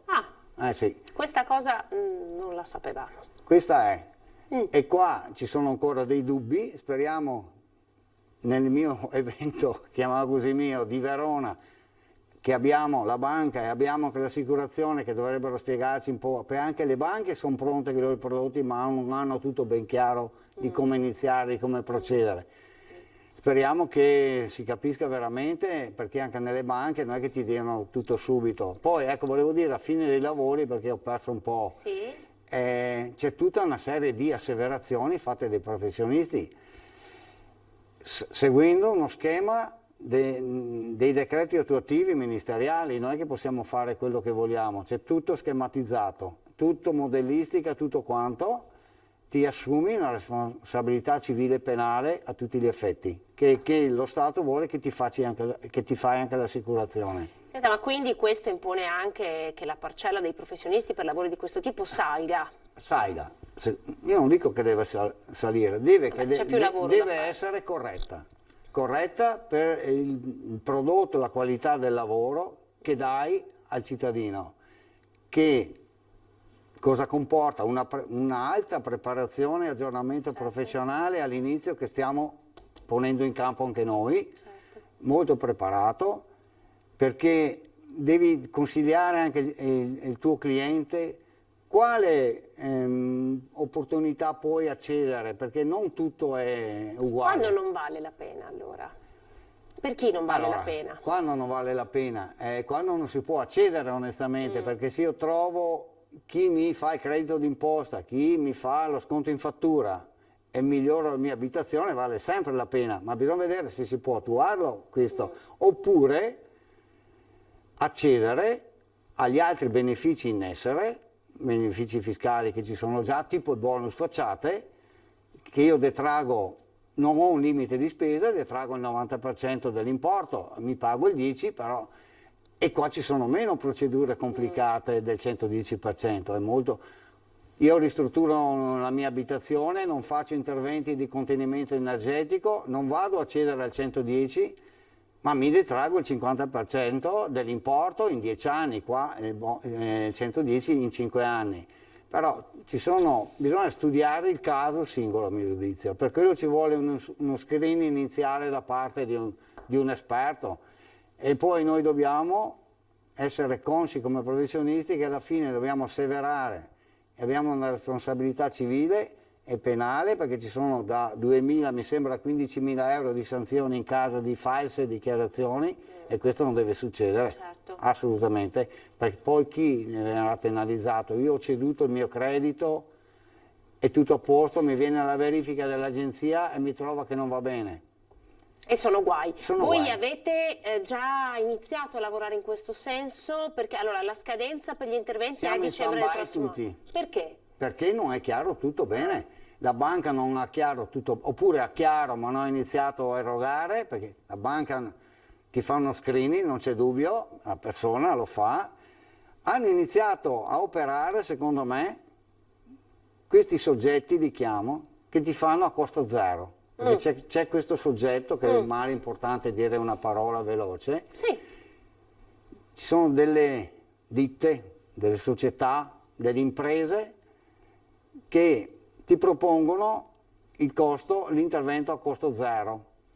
Praticamente prendono il pacchetto, ti fanno tutto loro, sia tutto quanto, e tu devi dare l'incarico, perché qua c'è sempre il problema della garanzia, della serietà dell'impresa, va bene che tutti devono rispettare tutti questi decreti. E qua è importante che ci sia comunque, che collabori o che prenda, che gestisca il processo. Che sia un professionista. Un professionista di fiducia del luogo, questo è. Però questo potrebbe. Quindi lei dice attenzione, perché poiché insomma c'è della grossa burocrazia con cui avere a che fare per accedere ai benefici del super bonus, ci sono delle imprese, delle aziende, sono nate delle imprese che offrono il servizio pacchetto completo, però attenzione perché poi ci sono 7 anni di tempo per fare delle verifiche, se c'è qualcosa che non va sono guai. Poi è importante anche che l'opera sia fatta con qualità e con i materiali giusti, perché è importante che io detraga 10.000 euro, poi ho il cappotto che un anno dopo mi si stacchi dalla facciata, tanto per fare un esempio proprio banale. Sono tanti gli edifici nel nostro territorio che avrebbero bisogno di interventi di questo tipo? Tutti, a parte quelli ultimi e recenti, quindi che hanno già l'obbligo di rispettare certe norme, ma è un'occasione veramente di rilanciare l'economia. della filiera edilizia e poi si attacca chissà quante attività attorno. Certo. È il ruolo chiave il professionista comunque, al di là della ditta che fa la prestazione d'opera, che deve essere anche lei brava e tutto quanto, Certo. ma il professionista è determinante. Grazie. Grazie a voi. Mille per Ho essere detto stato... poche cose, ci sarebbero una montagna. Lo so, Però il noi tempo adesso dobbiamo parlare in materia fiscale, abbiamo un appuntamento con la CGIL per parlare di tasse e scadenze, ma insomma è stato piuttosto chiaro. Vabbè, tutte le cosette che dovevamo dire. Continuare questa avventura se Faremo una riterrete seconda necessità. puntata. Va Va bene, bene, grazie, mille, buona giornata a gentilissimo tutti. Fiorenzo Furlani, presidente del Collegio Geometri di Grazie Verona. mille. Grazie per Buona essere stato giornata con a noi. tutti. Arrivederci.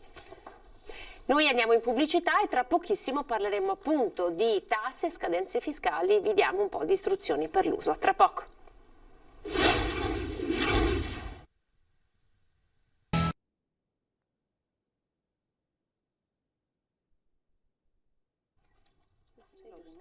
Eccoci, ben ritrovati, buongiorno, 13:33, abbiamo parlato un po' di tutto fino adesso, siamo partiti alle 12, abbiamo toccato i temi dell'incontro tra Regione e Governo per parlare di trasporto pubblico, abbiamo parlato dell'aeroporto di Treviso, stiamo parlando di questa epidemia in corso, abbiamo parlato del super bonus e adesso, come promesso, parliamo di scadenze fiscali, perché ai noi comunque abbiamo degli appuntamenti con cui avere a che fare e noi siamo qui apposta con dei professionisti per darvi un po' le istruzioni per l'uso. Quindi ricordate che in questo spazio avete a disposizione il numero di telefono che vedete lì in sovraimpressione, lo 0422 16 26 764, usatelo perché potete intervenire in diretta e fare delle domande ai nostri ospiti che vi presento immediatamente. Monica Giomo, amministratore delegato servizi Treviso SRL.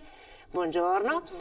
E poi Giuliana Maffei, responsabile fiscale provinciale servizi Treviso SRL. E poi avremo anche in collegamento...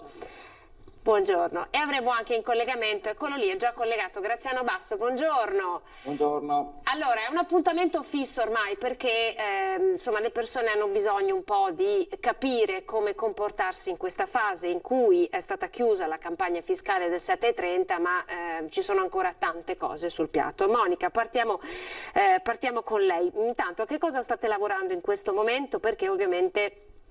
continua l'elaborazione della dichiarazione dei redditi e del 7,30, ma non solo. A cosa state lavorando? Sì, diciamo che è terminato, come ha detto lei, al 30 di settembre la campagna 7,30 che quest'anno appunto si è posticipata dal 23 luglio al 30 di settembre. Noi di fatto proseguiamo la nostra assistenza quotidiana a tutti i cittadini che hanno necessità non solo della compilazione della dichiarazione modello redditi persone fisiche, che è diciamo un'alternativa, uso questo termine, alla dichiarazione 7,30 e poi magari spieghiamo un attimo in breve il perché e in maniera particolare però ci stiamo dedicando a quella che è un'attività parallela che gestiamo tutto l'anno, quindi 12 mesi all'anno, che è l'attività ISE. ISE che è questo famoso indicatore della situazione economica equivalente, che è un valore economico in termini proprio monetari, che di fatto consente a chiunque voglia accedere a dei bonus, a dei benefici, di ottenerli. E quindi il CAF, in questo caso della CGIL, è diciamo l'ente preposto per la predisposizione di questa dichiarazione. Potremmo definirla in maniera semplice questa dichiarazione che mette insieme di fatto i redditi e i patrimoni di tutti i componenti in nucleo familiare e attraverso un calcolo chiaramente particolare esce questo valore. Questo valore consente appunto di poter accedere a dei sussidi, a degli sconti. Facciamo un po' di esempio. Sì, che cosa certo. possiamo... L'esempio in questo periodo, poi magari Giuliana entrerà nel merito proprio delle questioni tecniche, il reddito di cittadinanza, che di fatto noi abbiamo conosciuto l'anno scorso a marzo del 2019 in maniera particolare e che ha una validità di 18 mesi. Adesso siamo arrivati al termine di questi 18 mesi, quindi il CAF che si è prodigato a marzo 19 per per dare assistenza a una parte di cittadini che appunto hanno chiesto questo beneficio, oggi si trovano nel mese di ottobre a fare in modo che questi cittadini possano continuare a percepire questa somma. In che maniera? Ripresentando sostanzialmente una nuova domanda di reddito di cittadinanza, ma altri esempi ne sono tantissimi, dall'assegno nucleo familiare, maternità, i bonus, gli ultimi intervenuti, il bonus vacanze, il bonus biciclette, piuttosto che gli sconti nelle bollette di luce, gas e acqua, così come per le immondizie, per la collaborazione che si è istituita con la Savno, ad esempio. Magari quest'anno, fino all'anno scorso, c'era anche una collaborazione tra noi e Ascotred, che quest'anno appunto è venuta a mancare, per un ulteriore sconto sulla bolletta. Quindi ecco, noi il suggerimento che diamo è: l'ISE è gratuito, è un servizio che il CAF dà a tutti i cittadini, il consiglio è: passate al CAF, diamo la lista dei documenti, vediamo cosa ne emerge dalla situazione e può essere che qualcosa si possa ottenere, e quindi i famosi diritti inespressi o comunque dei benefici di cui uno magari non sa neppure di aver diritto, e però sono piccole somme che aiutano, soprattutto in questo periodo insomma non facile per le famiglie in termini proprio di redditi a disposizione, di poter far fronte a quelle che sono le spese. Ricordo anche ottobre è il mese della scuola, e quindi siamo partiti da poco anche con il buono libri. Dal 1° al 30 di ottobre è possibile percepire comunque una somma a disposizione per poter far fronte alla spesa dei libri. Ecco, sono tante le domande che state ricevendo in questo senso, perché allora il governo ha predisposto davvero molti aiuti, no? Più o meno sostanziosi, però il parterre di persone che ne ha diritto è abbastanza grande. Sono molte le persone che si stanno rivolgendo a voi, e quali sono le domande che vi fanno maggiormente, anche perché c'è un bel po' di materiale da portare, no? Per poter formulare l'ISE. Sì, diciamo che le domande sono varie, poi a seconda della situazione personale del soggetto che ne fa richiesta, chiaramente il beneficio si sposta. Chi ha i figli tendenzialmente magari ha necessità dell'ISE per l'università piuttosto che appunto per gli studi, chi ha magari delle persone purtroppo con disabilità può beneficiare di sussidi e quindi magari richiede l'ISE per appunto persone con disabilità. Diciamo che i benefici sono vari. Sono tanti. A volte quello che ci rendiamo conto è che le persone che si rivolgono a noi magari per richiedere una cosa specifica, perché hanno sentito il più delle volte magari un passaparola o comunque anche l'informazione è molto importante, e quando vengono da noi il nostro servizio aggiuntivo è quello, rispetto al valore ISE che ne emerge, di poter ricortare magari tutto quello che è il ventaglio di sussidi e di contributi che il soggetto neppure sa di poter magari beneficiare. Si scopre di poter aver diritto anche a qualcosa in più. Allora abbiamo già una telefonata, la prendiamo subito. Pronto? Buongiorno. Sì, buongiorno, Mara di Treviso. Prego, Mara. Chiedo alla signora se si può rifare in pratica l'ISEE col nuovo 730, perché con quello precedente io per 200 euro di DSU in eccesso, mi sembra che sia 8.400, avendo un appartamento di mia proprietà non ho più diritto, avevo diritto a 190 euro del reddito.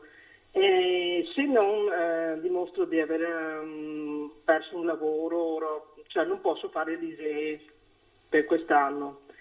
Chiedo appunto se devo aspettare col prossimo anno, se posso rifarla col nuovo 730 nel corso di quest'anno, insomma. Allora, do due indicazioni, poi lascio la parola tecnica a Giuliana. Allora, la dichiarazione dei redditi è una prestazione e l'ISEE è un'altra prestazione. Non vanno proprio di pari passo, nel senso che guardano ad annualità diverse. Quindi, quando io richiedo l'ISEE dal 1 gennaio 2020 al 31/12/2020, io andrò a chiedere alla persona a cui predispongo l'ISEE i redditi e i patrimoni dell'annualità 2018 perché si guarda i 2 anni precedenti. Quindi nel caso della persona, esattamente nel caso della persona, se lei vuole richiedere un qualsiasi sussidio è necessario presentare l'ISEE quest'anno, facciamo ancora in tempo fino alla fine anno, però i redditi e i patrimoni che noi chiederemo sono quelli relativi all'annualità 2018. Quindi dal 1 gennaio 2021 andremo a chiedere redditi e patrimoni al 2019, quindi di fatto sono 2 prestazioni collegate, magari Giuliana comunque le può dare qualche indicazione in più. Infatti Giuliana ci ha dato, Mara ci ha dato la possibilità di arrivare direttamente a parlare del tema dell'ISEE corrente. Allora spieghiamo un po' di che cosa si tratta. Allora, l'ISEE corrente è l'unica, come si dice, via di uscita per staccarsi dai redditi stabiliti per l'ISEE ordinario, quindi il 2018. È possibile gestire un ISEE corrente quando un soggetto ha avuto delle variazioni reddituali a far data dal 1 gennaio 2018. Ci sono 3 casistiche. Nel caso di tempo indeterminato, ok, io posso prendere in considerazione, allora io ho cessato il tempo indeterminato il 1 luglio 2019, io posso fare l'ISEE corrente e verranno considerati, l'ISEE corrente importantissimo, mi considera solo le variazioni reddituali, no patrimoniali, perché spesso succede che arrivi qualche soggetto che ha avuto, siccome un po' quello che ha detto la signora, bravissima, no? La situazione patrimoniale, come diceva Monica, e reddituale è quella del 2018, quindi io posso aver avuto 100.000 euro e lavorare nel 2018, ma 2019 e 2020 non ho più niente, io posso gestire solo la variazione reddituale ma non patrimoniale. Okay? Quindi io ho avuto un'interruzione di un rapporto a tempo indeterminato il 1 luglio 2019, posso elaborare un ISEE corrente e prendere in considerazione i redditi degli ultimi 12 mesi o degli ultimi 2 mesi. Okay? E questa è una cosa importante. Lo stesso per quel che riguarda il determinato e il tempo determinato e il lavoro autonomo. Poi c'è un'altra situazione e la differenza poi fra queste 2 situazioni, indeterminato, quindi gli ultimi 12 mesi o 2 mesi, invece il determinato e l'autonomo posso prendere in considerazione solo gli ultimi 12 mesi, non mi viene incontro la variazione reddituale degli ultimi 2 mesi. Poi, altra cosa importante, per quel che riguarda la prima situazione dell'interruzione del tempo indeterminato, io posso fare un ISEE corrente anche se oggi sto lavorando. Invece per il determinato e il lavoro autonomo no. Però c'è una novità che è entrata in vigore a fine 2019. Questo ISEE corrente è poco che ce l'abbiamo, è da un anno. Sì, se no, infatti dobbiamo prendere un po' confidenza. Okay. No? Bisogna prendere, perché a volte succede magari che anche delle strutture ci mandino delle persone a fare l'ISEE corrente e ci tocca dirgli che non hai i requisiti per farlo. C'è una terza situazione, quindi abbiamo A, B e C, nella quale si può elaborare un ISEE corrente nel caso in cui ci sia una variazione reddituale del 25%, a prescindere che sia determinato e indeterminato autonomo.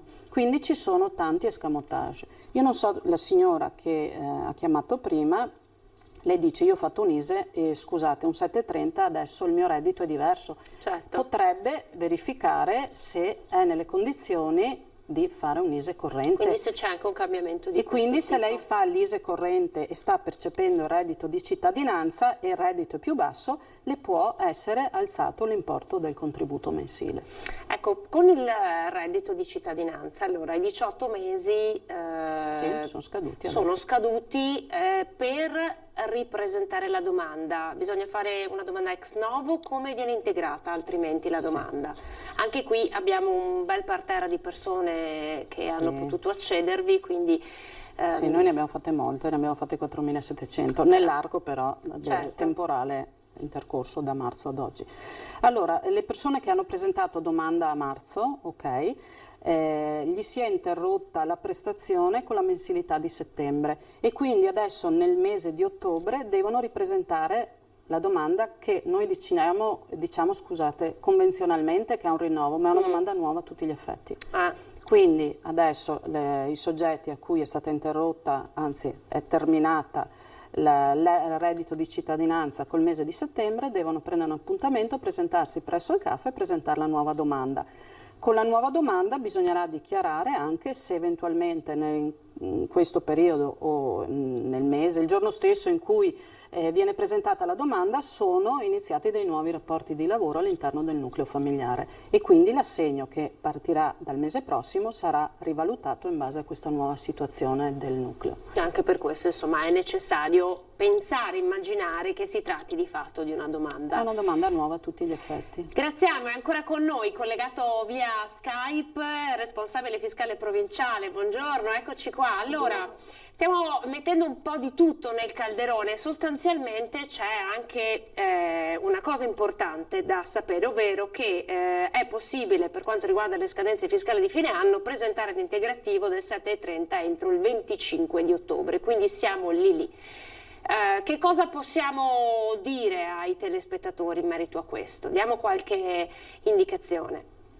Perfetto, allora innanzitutto bisogna dire che il 7,30 è integrabile fino al 25 di ottobre, che sarebbe una domenica, per cui si passa al 26 come data utile, come scadenza utile, per cui il 26 sarà l'ultimo giorno di possibilità di presentazione. L'integrazione del 7,30 può avvenire per vari motivi. Per esempio, ho perso il datore di lavoro che avevo indicato nel 7,30 e che mi era utile per fare il conguaglio. Suppongo ho fatto il 7,30 a maggio e ho indicato l'azienda A.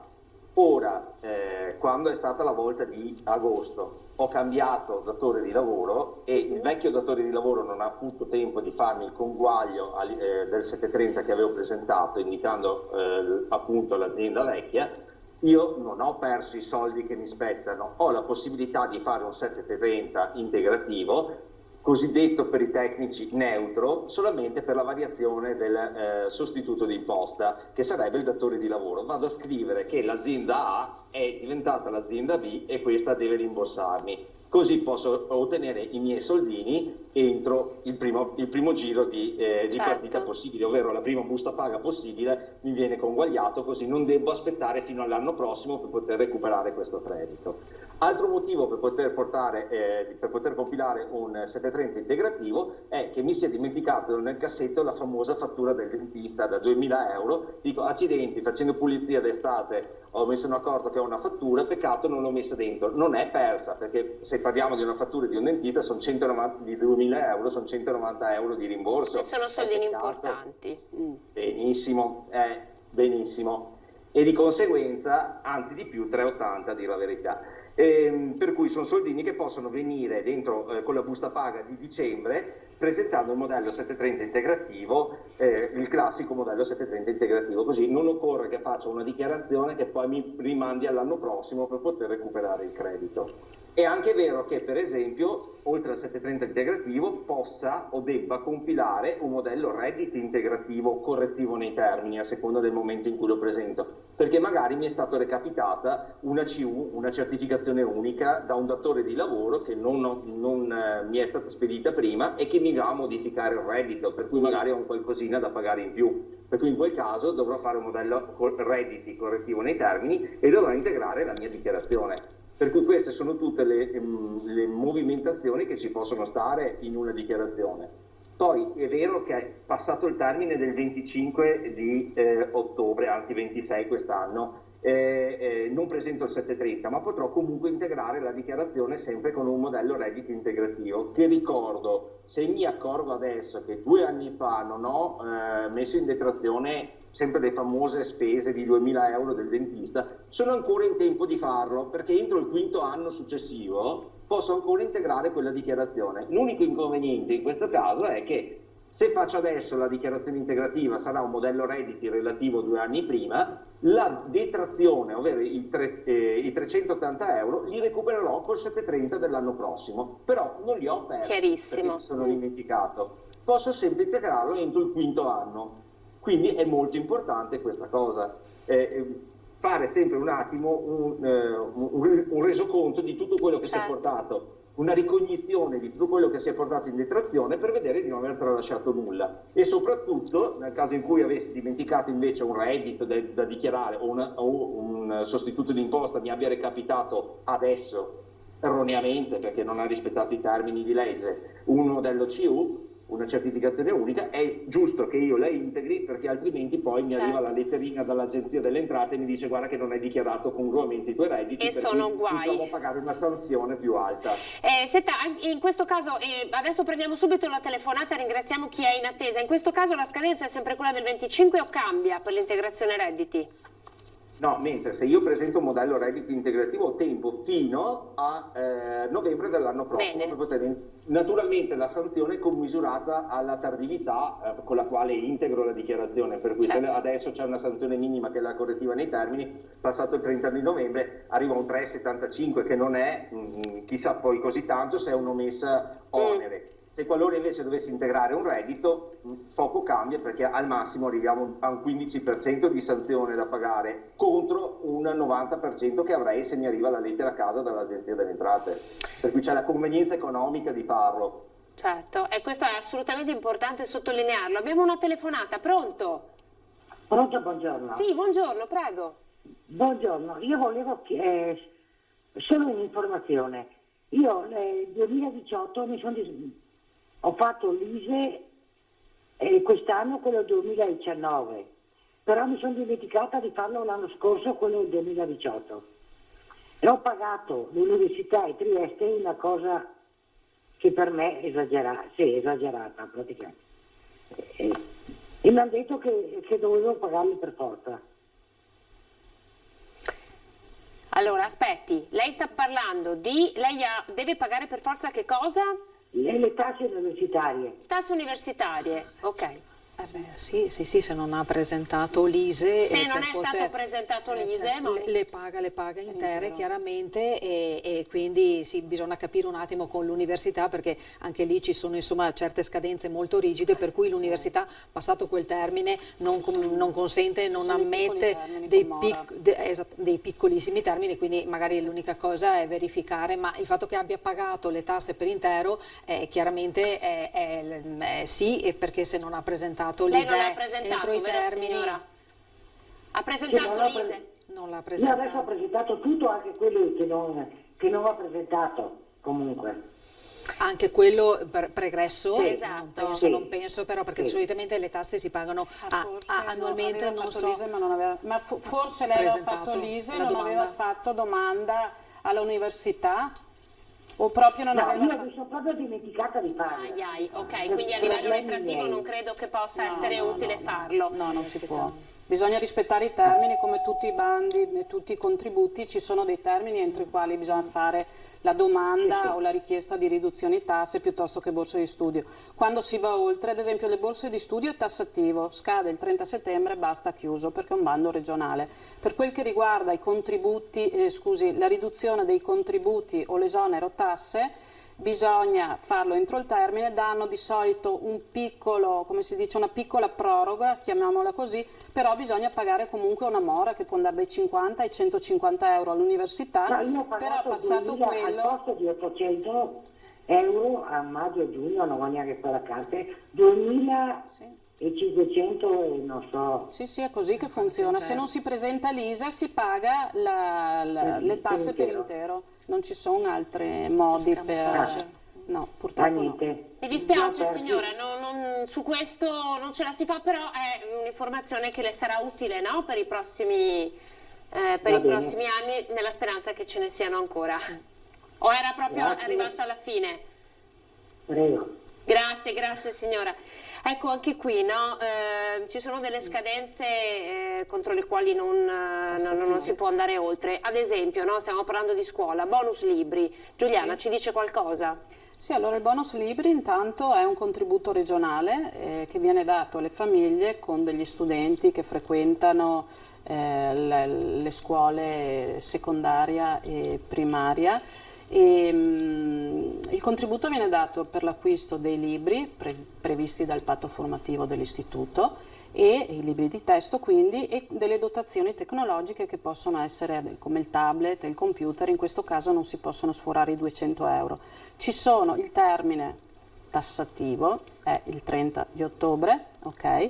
La famiglia deve fare l'ISE e dopo deve presentare questa domanda. Le domande vengono fatte o dai comuni o dai CAF che si sono convenzionati. Quindi i comuni che si sono convenzionati ad esempio col CAF invieranno il cittadino presso i nostri uffici, prenderà appuntamento e gli faremo la domanda. I soggetti dovranno venire interessati a fare la domanda, dovranno venire da noi con le pezze giustificative dell'acquisto. Attenzione, quindi prima si compra oppure si prenota già, ok? Si prenota o l'articolo, il libro piuttosto che il computer o il tablet, poi vengono da noi e si fa la domanda, ok? Noi inviamo la domanda al comune e dopo il comune ci sono 2 fasce, ok? La prima fascia è ISEE fino ai 10.632,94 euro e rotti. La seconda fascia sono 10.632 fino ai 18.000 euro. La prima fascia gli viene rimborsato in toto l'importo che è stato speso per l'acquisto dei libri di testo piuttosto che le dotazioni tecnologiche. Invece seconda fascia 10.632 fino a 18.000 euro viene dato un contributo in rapporto alle persone che faranno domanda, okay, in percentuale. Ne sono arrivate? Sì. Ne sono arrivate? Sì, di solito tutto quel che è collegato alla scuola, che sia università piuttosto che buoni libri, tutti questi tipi di agevolazioni hanno una richiesta molto importante. D'altronde tutti o quasi hanno figli che vanno a scuola, all'università e i costi sono importanti, quindi diciamo che, ma anche le scuole pubblicizzano, ad esempio il buono libri so che anche a scuola viene pubblicizzato e quindi i soggetti che ne hanno diritto sì. L'importante è che si muovono per tempo. Qual è secondo lei il bonus meno pubblicizzato e quindi di cui si beneficia meno, no? Quello su cui forse voi vorreste porre un pochino di più l'attenzione? Ma di fatto... Forse sul quale c'è meno informazione ad oggi. Ma secondo me sono probabilmente quei bonus legati probabilmente ancora alla disabilità, all'ICD, piuttosto che alcuni benefici, secondo me contributi rivolti a persone che hanno delle problematiche di salute. Queste solitamente le famiglie secondo me si trovano molto lasciate da sole e chi ha la problematica si rivolge in prima battuta agli assistenti sociali, i quali magari cercano il più delle volte di capire se c'è qualche eventualmente contributo da poter erogare. Però ecco, secondo me sul versante probabilmente ancora delle persone con handicap, mi viene da pensare, magari ci sono alcuni comuni che si attivano creando magari anche diciamo dei calcoli ISEE proprio che vanno ad agevolare il soggetto che ne deve beneficiare. Faccio l'esempio, un ISEE particolare, l'ISEE, Giuliana lo sa raccontare molto bene, ha delle regole ben precise per ottenere quel valore, però poi è possibile che l'ente che vuole in qualche maniera dare un contributo, un sussidio, faccia in modo di estrapolare un calcolo particolare da quel valore ISEE, ad esempio non considerando alcuni soggetti che fanno parte del nucleo familiare. Faccio ad esempio, io sono nel nucleo con anche i miei genitori, ma il beneficio in qualche misura deve arrivare per, non so, all'anziano. Ecco, alcune volte c'è questo calcolo personalizzato che l'ente cerca di diciamo far calcolare per poter abbassare quel valore e permettere alla diciamo famiglia che ha quella situazione di poter magari beneficiare di un contributo esattamente magari sull'assistenza sanitaria magari a casa, domiciliare, piuttosto che l'asporto di alcuni rifiuti particolari magari insomma in capo alla persona con disabilità. Ecco, secondo me quel settore meriterebbe un attimo di attenzione in più. Allora adesso ricordiamo subito i vostri contatti, poi li ricordiamo ancora una volta anche alla luce di quello che vi abbiamo appena detto, no? Ci sono tutta una serie di benefici a cui determinate categorie di persone e famiglie possono accedere, magari ancora un po' sconosciuti, su cui non c'è tanta informazione. Ecco, potete rivolgervi a loro, nel senso che sono qui apposta con noi, il CAF CGIL di Treviso come servizi territoriali, anche soltanto per avere delle informazioni, no? Il sito internet, il numero 0422 40 91 tasto 2, oppure inviando una mail a caftv@servizitreviso.it. Io vi ricordo lo 0422 16 26 764 se volete intervenire in diretta. Andiamo un attimo in pubblicità e poi di nuovo qui per parlare di servizi fiscali e di scadenze che ai noi stanno incombendo qui con l'inizio dell'autunno. A tra poco.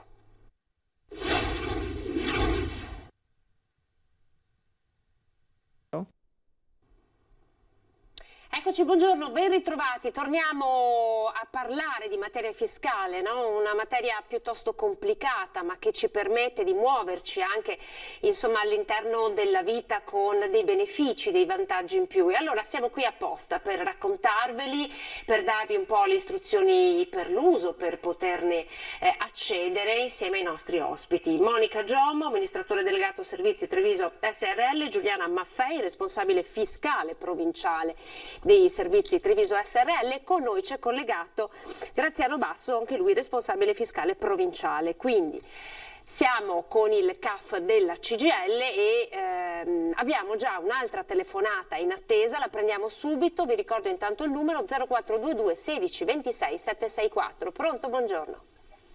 Pronto, buongiorno. Sono la signora Ferraro. Mi vorrei chiedere un'informazione.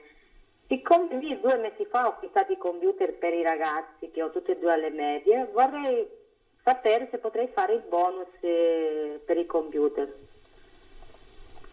Grazie. Allora, Giuliana, ha qualche domanda da fare alla nostra telespettatrice? Vediamo. È una cosa, il bel bonus è nuovo, si può fare adesso dal 15 di ottobre.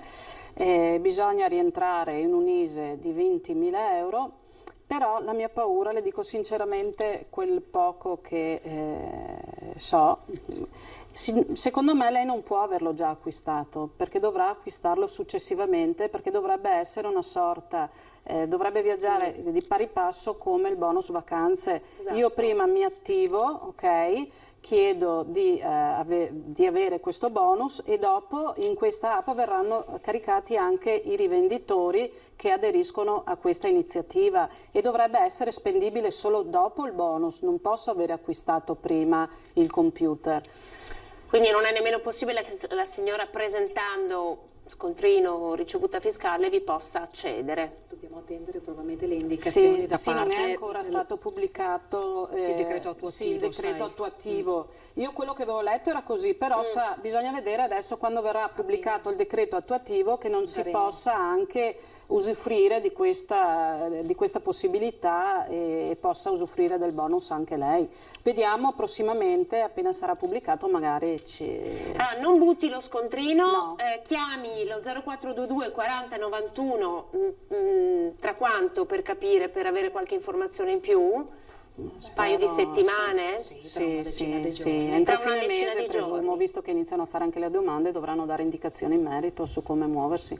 Ecco, allora stanno aspettando i decreti attuativi, quindi ecco, tenga ovviamente lo scontrino con sé e poi tra una decina di giorni noi le auguriamo che lei vi riesca ad accedere, anche perché sarebbe logico, visto e considerato che la scuola è già iniziata, quindi i ragazzi del computer avevano già bisogno, quindi forse... esatto, per questo li ho acquistati prima io, dico dopo vediamo se è possibile, se no... Grazie signora, allora tra una decina di giorni forse qualche risposta in più riusciremo a dargliela. Grazie per averci contattato.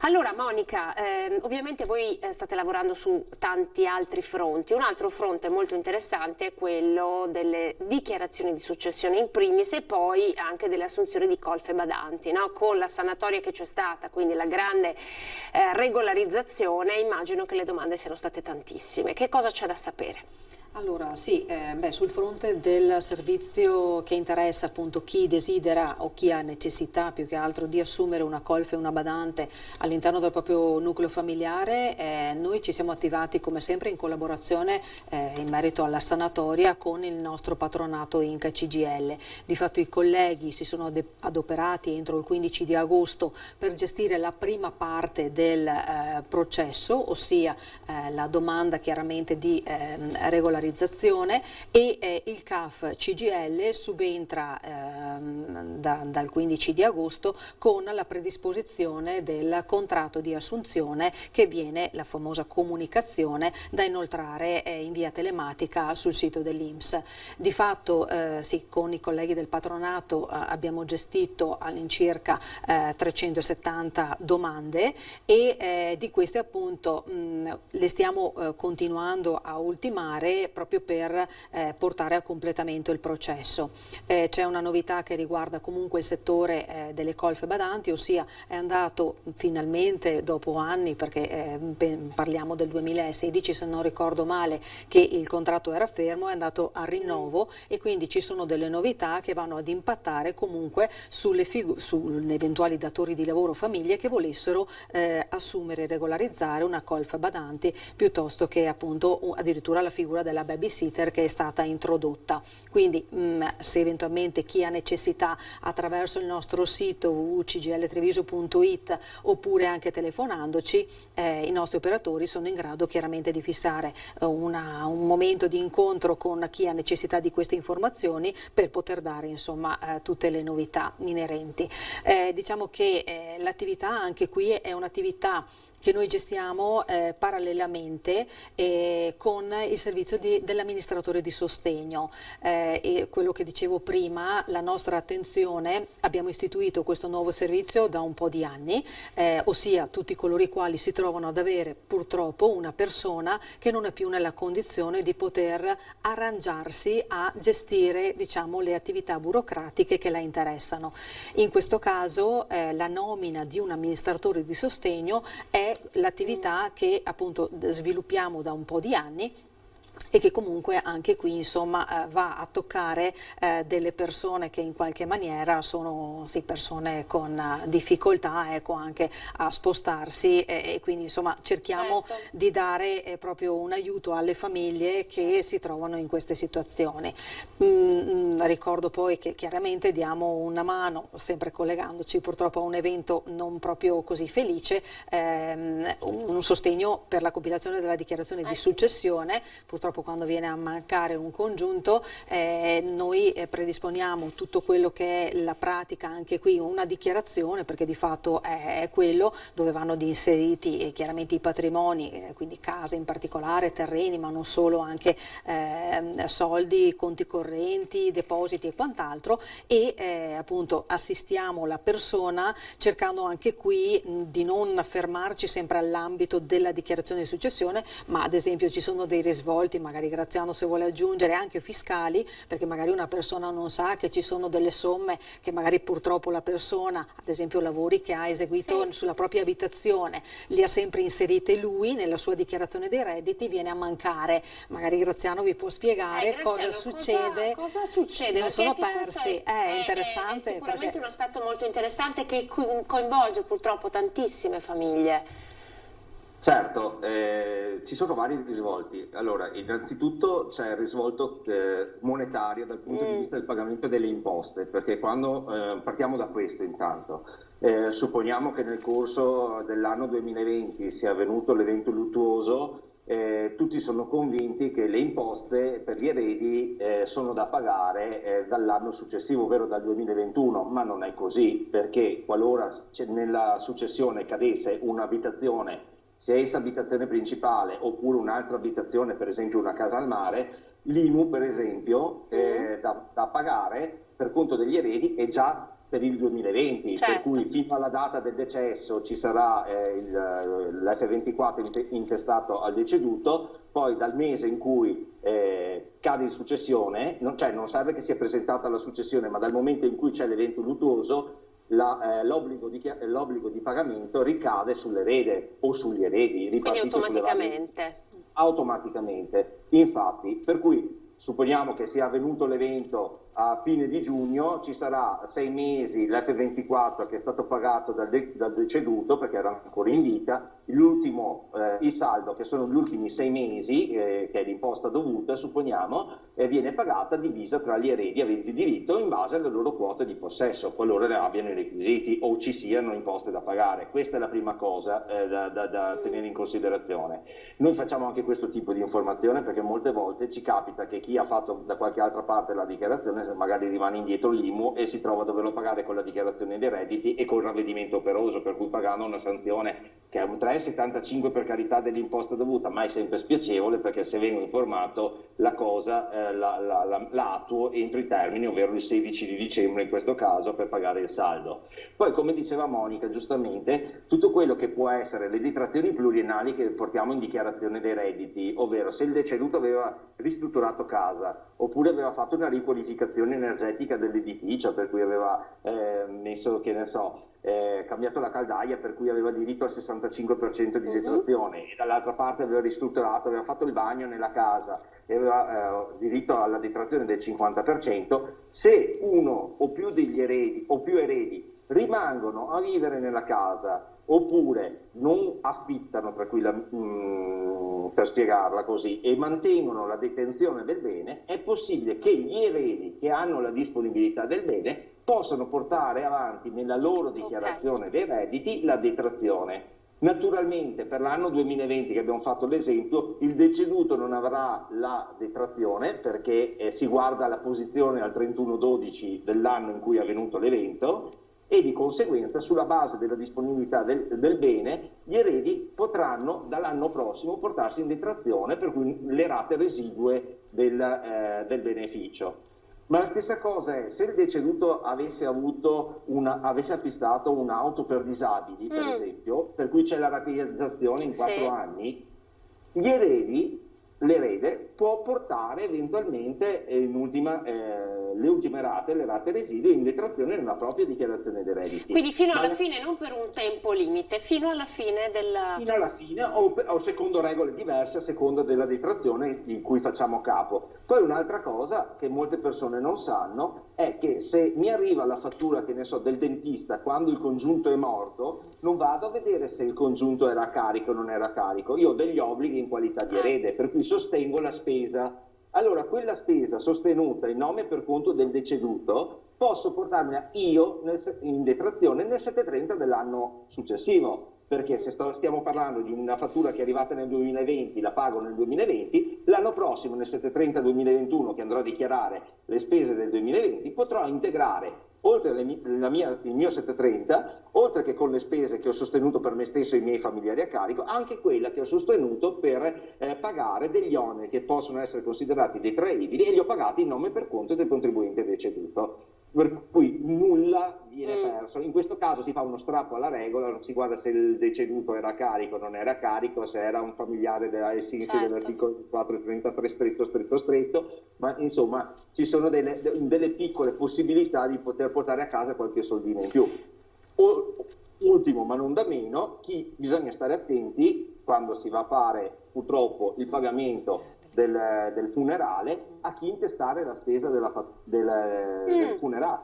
Perché per esempio se si intesta la moglie non ha mai avuto reddito, avrà solamente 2 mensilità di reversibilità per l'anno 2020, non ha la possibilità di portarla in detrazione perché non ha la capienza, sarebbe per quest'anno incapiente. Magari il figlio che lavora, uno dei parenti che lavora si intesta la spesa, sostiene la spesa, la paga e allora di conseguenza potrà portarsi in detrazione 1.550 euro al 19%, che sono sempre soldini. Perché sono quindi la spesa del funerale che può essere portata in detrazione, attenzione perché anche qui insomma fate questi calcoli che sono dei calcoli giusti, perché questi sono nostri diritti sostanzialmente, quindi noi vi stiamo raccontando i nostri diritti e anche questo è molto molto importante, quindi tutte le informazioni le trovate presso il CAF. E già che siamo collegati con lei, Graziano, volevo anche chiederle un'informazione perché stanno arrivando a casa dei contribuenti che non hanno dichiarato il reddito di pensioni estere delle lettere da parte dell'Agenzia delle Entrate. In questo caso cosa bisogna fare? Spiego in 2 parole. Sono incominciati ad arrivare a fine agosto degli inviti da parte dell'Agenzia delle Entrate nella quale il sistema di circolazione delle informazioni tra gli stati, soprattutto europei, ci sono state queste segnalazioni, che ne so, da uno stato estero, che sono state erogate delle pensioni, dei redditi esteri nei confronti di un cittadino residente in Italia. Di conseguenza, se il cittadino ha regolarmente dichiarato nella propria dichiarazione dei redditi questi redditi perché erano da dichiarare, problemi non ce ne sono, le segnalazioni non vengono neanche considerate perché trovano riscontro all'interno della dichiarazione dei redditi. Qualora ci siano delle discrepanze, per esempio io posso aver percepito una pensione di invalidità da uno Stato estero, siccome è una pensione, che ne so, di malattia e a carattere risarcitorio, io non la devo dichiarare perché è risarcimento di un danno, non è un reddito quella rendita che mi viene erogata. Può essere che mi arrivi la letterina da parte dell'Agenzia delle Entrate per dire: guarda che a me risulta che hai percepito 10.000 euro l'anno dallo Stato Francia e mi dici perché non l'hai dichiarata, che non la trovo all'interno della tua dichiarazione dei redditi? Questo è sostanzialmente l'evento. Poi c'è anche una parte di cittadini che erano convinti che le pensioni venissero pagate al netto frontiera, nel senso che quando le percepisco erano già state tassate alla fonte dallo Stato estero di erogazione, per cui non erano da indicare nella dichiarazione dei redditi, purché noi abbiamo sempre sostenuto che sono da dichiarare tutte tranne quelle a carattere risarcitorio. In quel caso chiedono riscontro perché lo Stato estero ha comunicato anche gli importi relativi all'anno e di conseguenza dovrà avere la documentazione, dovrà cercare di argomentare perché viene proprio invitato a presentare questa documentazione, c'è un contraddittorio e se per caso risulta che la pensione effettivamente per la sua natura, tipologia di reddito, era effettivamente una rendita pensionistica equiparabile a quella INPS normale, era da dichiarare in Italia. 99 su 100 lo Stato estero non ha prodotto tassazione perché era un residente in Italia, era residente in Italia, per cui non era residente dello Stato estero, per cui non era assolutamente assoggettata a tassazione, non può recuperare crediti d'imposta, non può recuperare niente, ma doveva integrare la dichiarazione. E il contraddittorio in questo caso si chiude, siccome siamo nell'ambito della cosiddetta compliance, ovvero è un invito a regolarizzare la posizione, non è ancora un accertamento conclamato. L'Agenzia delle Entrate consiglia vivamente di presentare una dichiarazione integrativa per l'anno, per sicuramente sono passati almeno 2 anni, perché parliamo intorno al 2017-2016 come redditi di annualità, e conseguentemente si produce una dichiarazione dei redditi per quell'anno, si pagano le imposte dovute, si paga la sanzione, che in questo caso è il 120%, perché sarebbe l'infedeltà dichiarativa il 90% maggiorato di un terzo, per cui 120, e diviso poi per il periodo che è intercorso, per cui non è il 120 intero, è una frazione di questo 120 che è in base da quando dovevo presentare la dichiarazione al momento al cui pago poi le imposte. Ma questi calcoli li facciamo tutti noi. Cioè ecco, esatto. Allora, innanzitutto ho fatto bene a dirlo, attenzione, non è un accertamento, non spaventatevi, esatto, però insomma rivolgetevi a chi di dovere perché c'è qualcosina. Bisogna un po' correggere il tiro e quindi fatevi aiutare, no? Anche in questo caso fatevi aiutare perché la materia è complessa. Mi permetto di inserire un'ultima cosa: non trascurate mai il tempo che intercorre da quando ricevete la lettera, perché i tempi sono molto ristretti. Solitamente qualsiasi comunicazione dà circa 30 giorni di tempo, ma se ricevete una cosa del genere, come potete ricevere una qualsiasi avviso bonario che riguarda una dichiarazione? Non aspettate tempi memori per poter contattare il CAF, perché siamo qui apposta per darvi una mano. Se trascorrono i 30 giorni andiamo in accertamento o ci sono sanzioni più severe. Abbiamo così tutto il tempo, appena vi arriva, abbiamo 30 giorni di tempo per recuperare la documentazione, mettere le carte in ordine e vedere cosa rispondere all'Agenzia delle Entrate, perché tante volte riusciamo anche a dire no, questo è corretto così, che sia così, come facevo l'esempio prima della pensione a carattere risarcitorio, non c'è nulla da pagare. Ma se voi invece lasciate passare il tempo, arriva a casa l'accertamento, è più difficile da smontare, si è messo in piedi tutta una procedura di controllo che anche comporta delle sanzioni, invece così è molto più veloce, sprintoso, se voi prendete la lettera, ci avvisate e ci dite che è una cosa molto importante da discutere. Noi con il nostro numero di telefono ci sono i nostri centralinisti che hanno dei tabelloni dedicati che vi daranno la priorità rispetto a altre cose che magari sono di lieve entità. Perfetto. Però è importante la tempistica, qualsiasi documentazione. Altra cosa, se vi arrivano le cartelle, gli avvisi bonari del TFR, che è il trattamento di fine rapporto, se rispondete entro i 30 giorni non avete nessun tipo di sanzione. Se vi passano i 30 giorni, anche qualsiasi minimo residuo che possiamo avere anche dopo un nostro intervento con istanza di autotutela è soggetto a sanzione perché è decorso il tempo massimo per poter fare ricorso. che sono i 30 giorni in quel caso, che è bene non passare oltre, perché così possiamo anche produrci e riservarci il tempo per produrre della documentazione e provare all'agenzia che non stiamo facendo nulla di sbagliato. Chiarissimo, Graziano. Volevi aggiungere, Monica? Sì, un ragionamento generale. Il CAF CGIL è a disposizione per eventualmente sanare o verificare non solo posizioni di utenti che si sono rivolti a noi per la compilazione della dichiarazione dei redditi o per qualsiasi altro tipo di prestazione. Assistiamo tranquillamente anche coloro i quali si sono rivolti presso altre strutture e se possiamo diamo chiaramente il nostro supporto per aggiustare la posizione. Allora, a questo proposito abbiamo parlato di pensioni. Giuliana, ci spiega la campagna Red 2020 proprio pensata per i pensionati? Sì, allora ogni anno ai pensionati l'INPS chiede una verifica reddituale, ok? E il cosiddetto RED, ok? Da redditi. E sembra che stiamo in partenza. Una volta si faceva marzo, poi aprile, poi maggio, poi siamo andati sempre più giù, settembre, adesso se Dio vuole iniziamo fine ottobre, i primi di novembre, iniziamo la cosiddetta campagna RED. Cosa vuol dire? Noi andremo, allora, per quanto riguarda il RED ordinario, vuol dire che è quello 2020 che si riferisce ai redditi 2019, l'INPS non invia a casa niente. Quindi è a carico del pensionato muoversi affinché per poter prendere appuntamento e evadere questo tipo di pratica, quindi dare la comunicazione dei propri redditi all'INPS. Okay?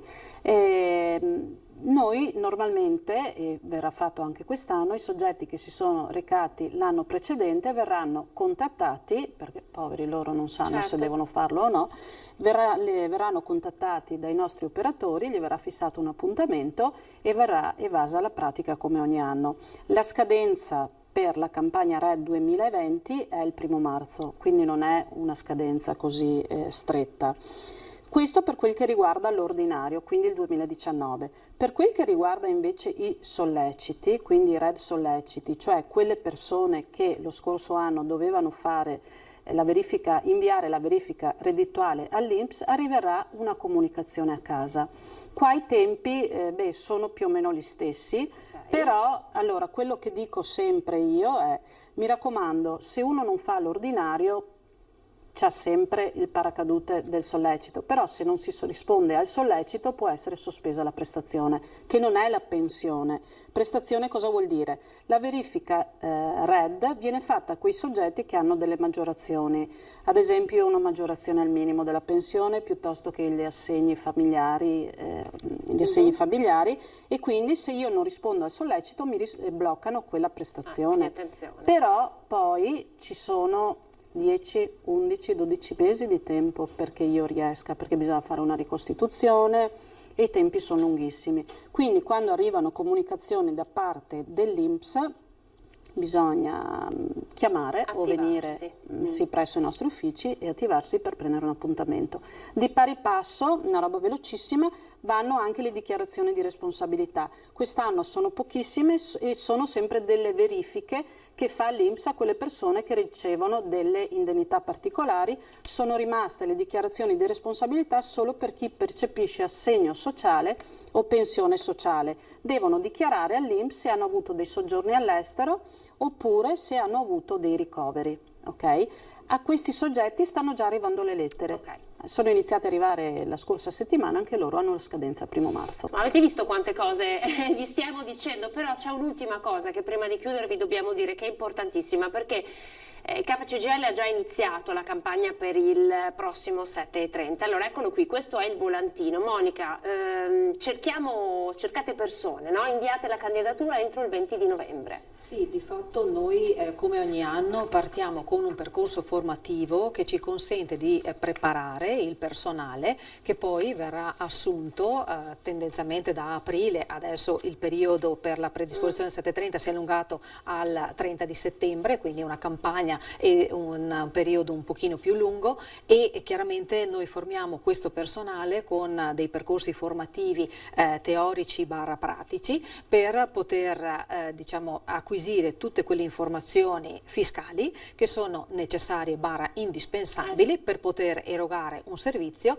di qualità e professionale e assicurare chiaramente insomma tutti coloro i quali ci si rivolgono a noi della correttezza del lavoro che viene svolto. Quindi noi chiaramente questa è un'opportunità naturalmente anche lavorativa, all'incirca noi ci avvaliamo di un gruppo di lavoro di circa 160 persone che affiancano chiaramente la struttura fissa del CAF CGIL fatto di una 50 persone circa, e quindi è un'opportunità lavorativa che io lo dico da sempre, è diciamo un bagaglio personale che uno si porta via e spendibile esattamente per la vita di tutti i giorni, quindi sapere che una spesa può essere portata in detrazione piuttosto che dedotta, già sapere il concetto, secondo me sono cose molto utili per la vita quotidiana. Quindi un'opportunità formativa da cogliere. Facciamo rivedere velocissima la slide, perché per candidarsi bisogna inviare una mail con il proprio curriculum vitae a l'indirizzo risorseumane@servizitreviso.it, risorseumane@servizitreviso.it. Ma poi insomma li avete a disposizione questi professionisti 0422 40 91 e anche per questo troverete tutte le informazioni. Io vi ringrazio per essere stati con noi, Monica Giomo, l'amministratore delegato di Servizi Treviso SRL, Giuliana Maffei, responsabile fiscale provinciale, e in collegamento Graziano Basso. Grazie ancora per la vostra competenza e la chiarezza con cui avete dato strumenti nuovi anche ai nostri telespettatori per muoversi in questo mondo che è complicato, ma è bene conoscere. Grazie per essere stati in nostra compagnia.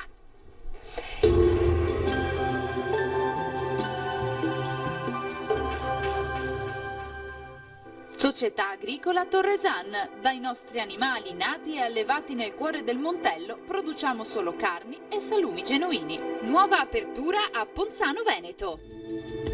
Benvenuti al Meteo. Nuovo impulso perturbato sull'Italia, ma nella giornata di mercoledì 14 ottobre il tempo si mantiene in genere buono al nord-est. Nel dettaglio sul Veneto sarà per lo più soleggiato, il cielo si presenterà poco o parzialmente nuvoloso, con tendenza però ad aumento della nuvolosità verso sera. In nottata avremo locali precipitazioni sulle zone centro-settentrionali e su quelle più meridionali della nostra regione. Temperature minime tra 3 e 8 gradi, valori massimi compresi invece tra i 13 e i 16 gradi. Ci spostiamo ora sul Friuli Venezia Giulia, anche qui sarà una bella giornata di sole dappertutto, qualche addensamento ci sarà, ma del tutto innocuo. Temperature minime fino a 9 gradi, massime sui 14-16 gradi. Infine uno sguardo alla situazione del Trentino Alto Adige, dove non cambia lo scenario, sarà ampiamente soleggiato salvo per qualche nube in più a partire dal pomeriggio sui settori di confine. Temperature minime sui 3 gradi, massime invece fino ai 14 all'incirca. Dal meteo per ora è tutto, vi auguro un buon proseguimento in compagnia di Antenna 3. Arrivederci.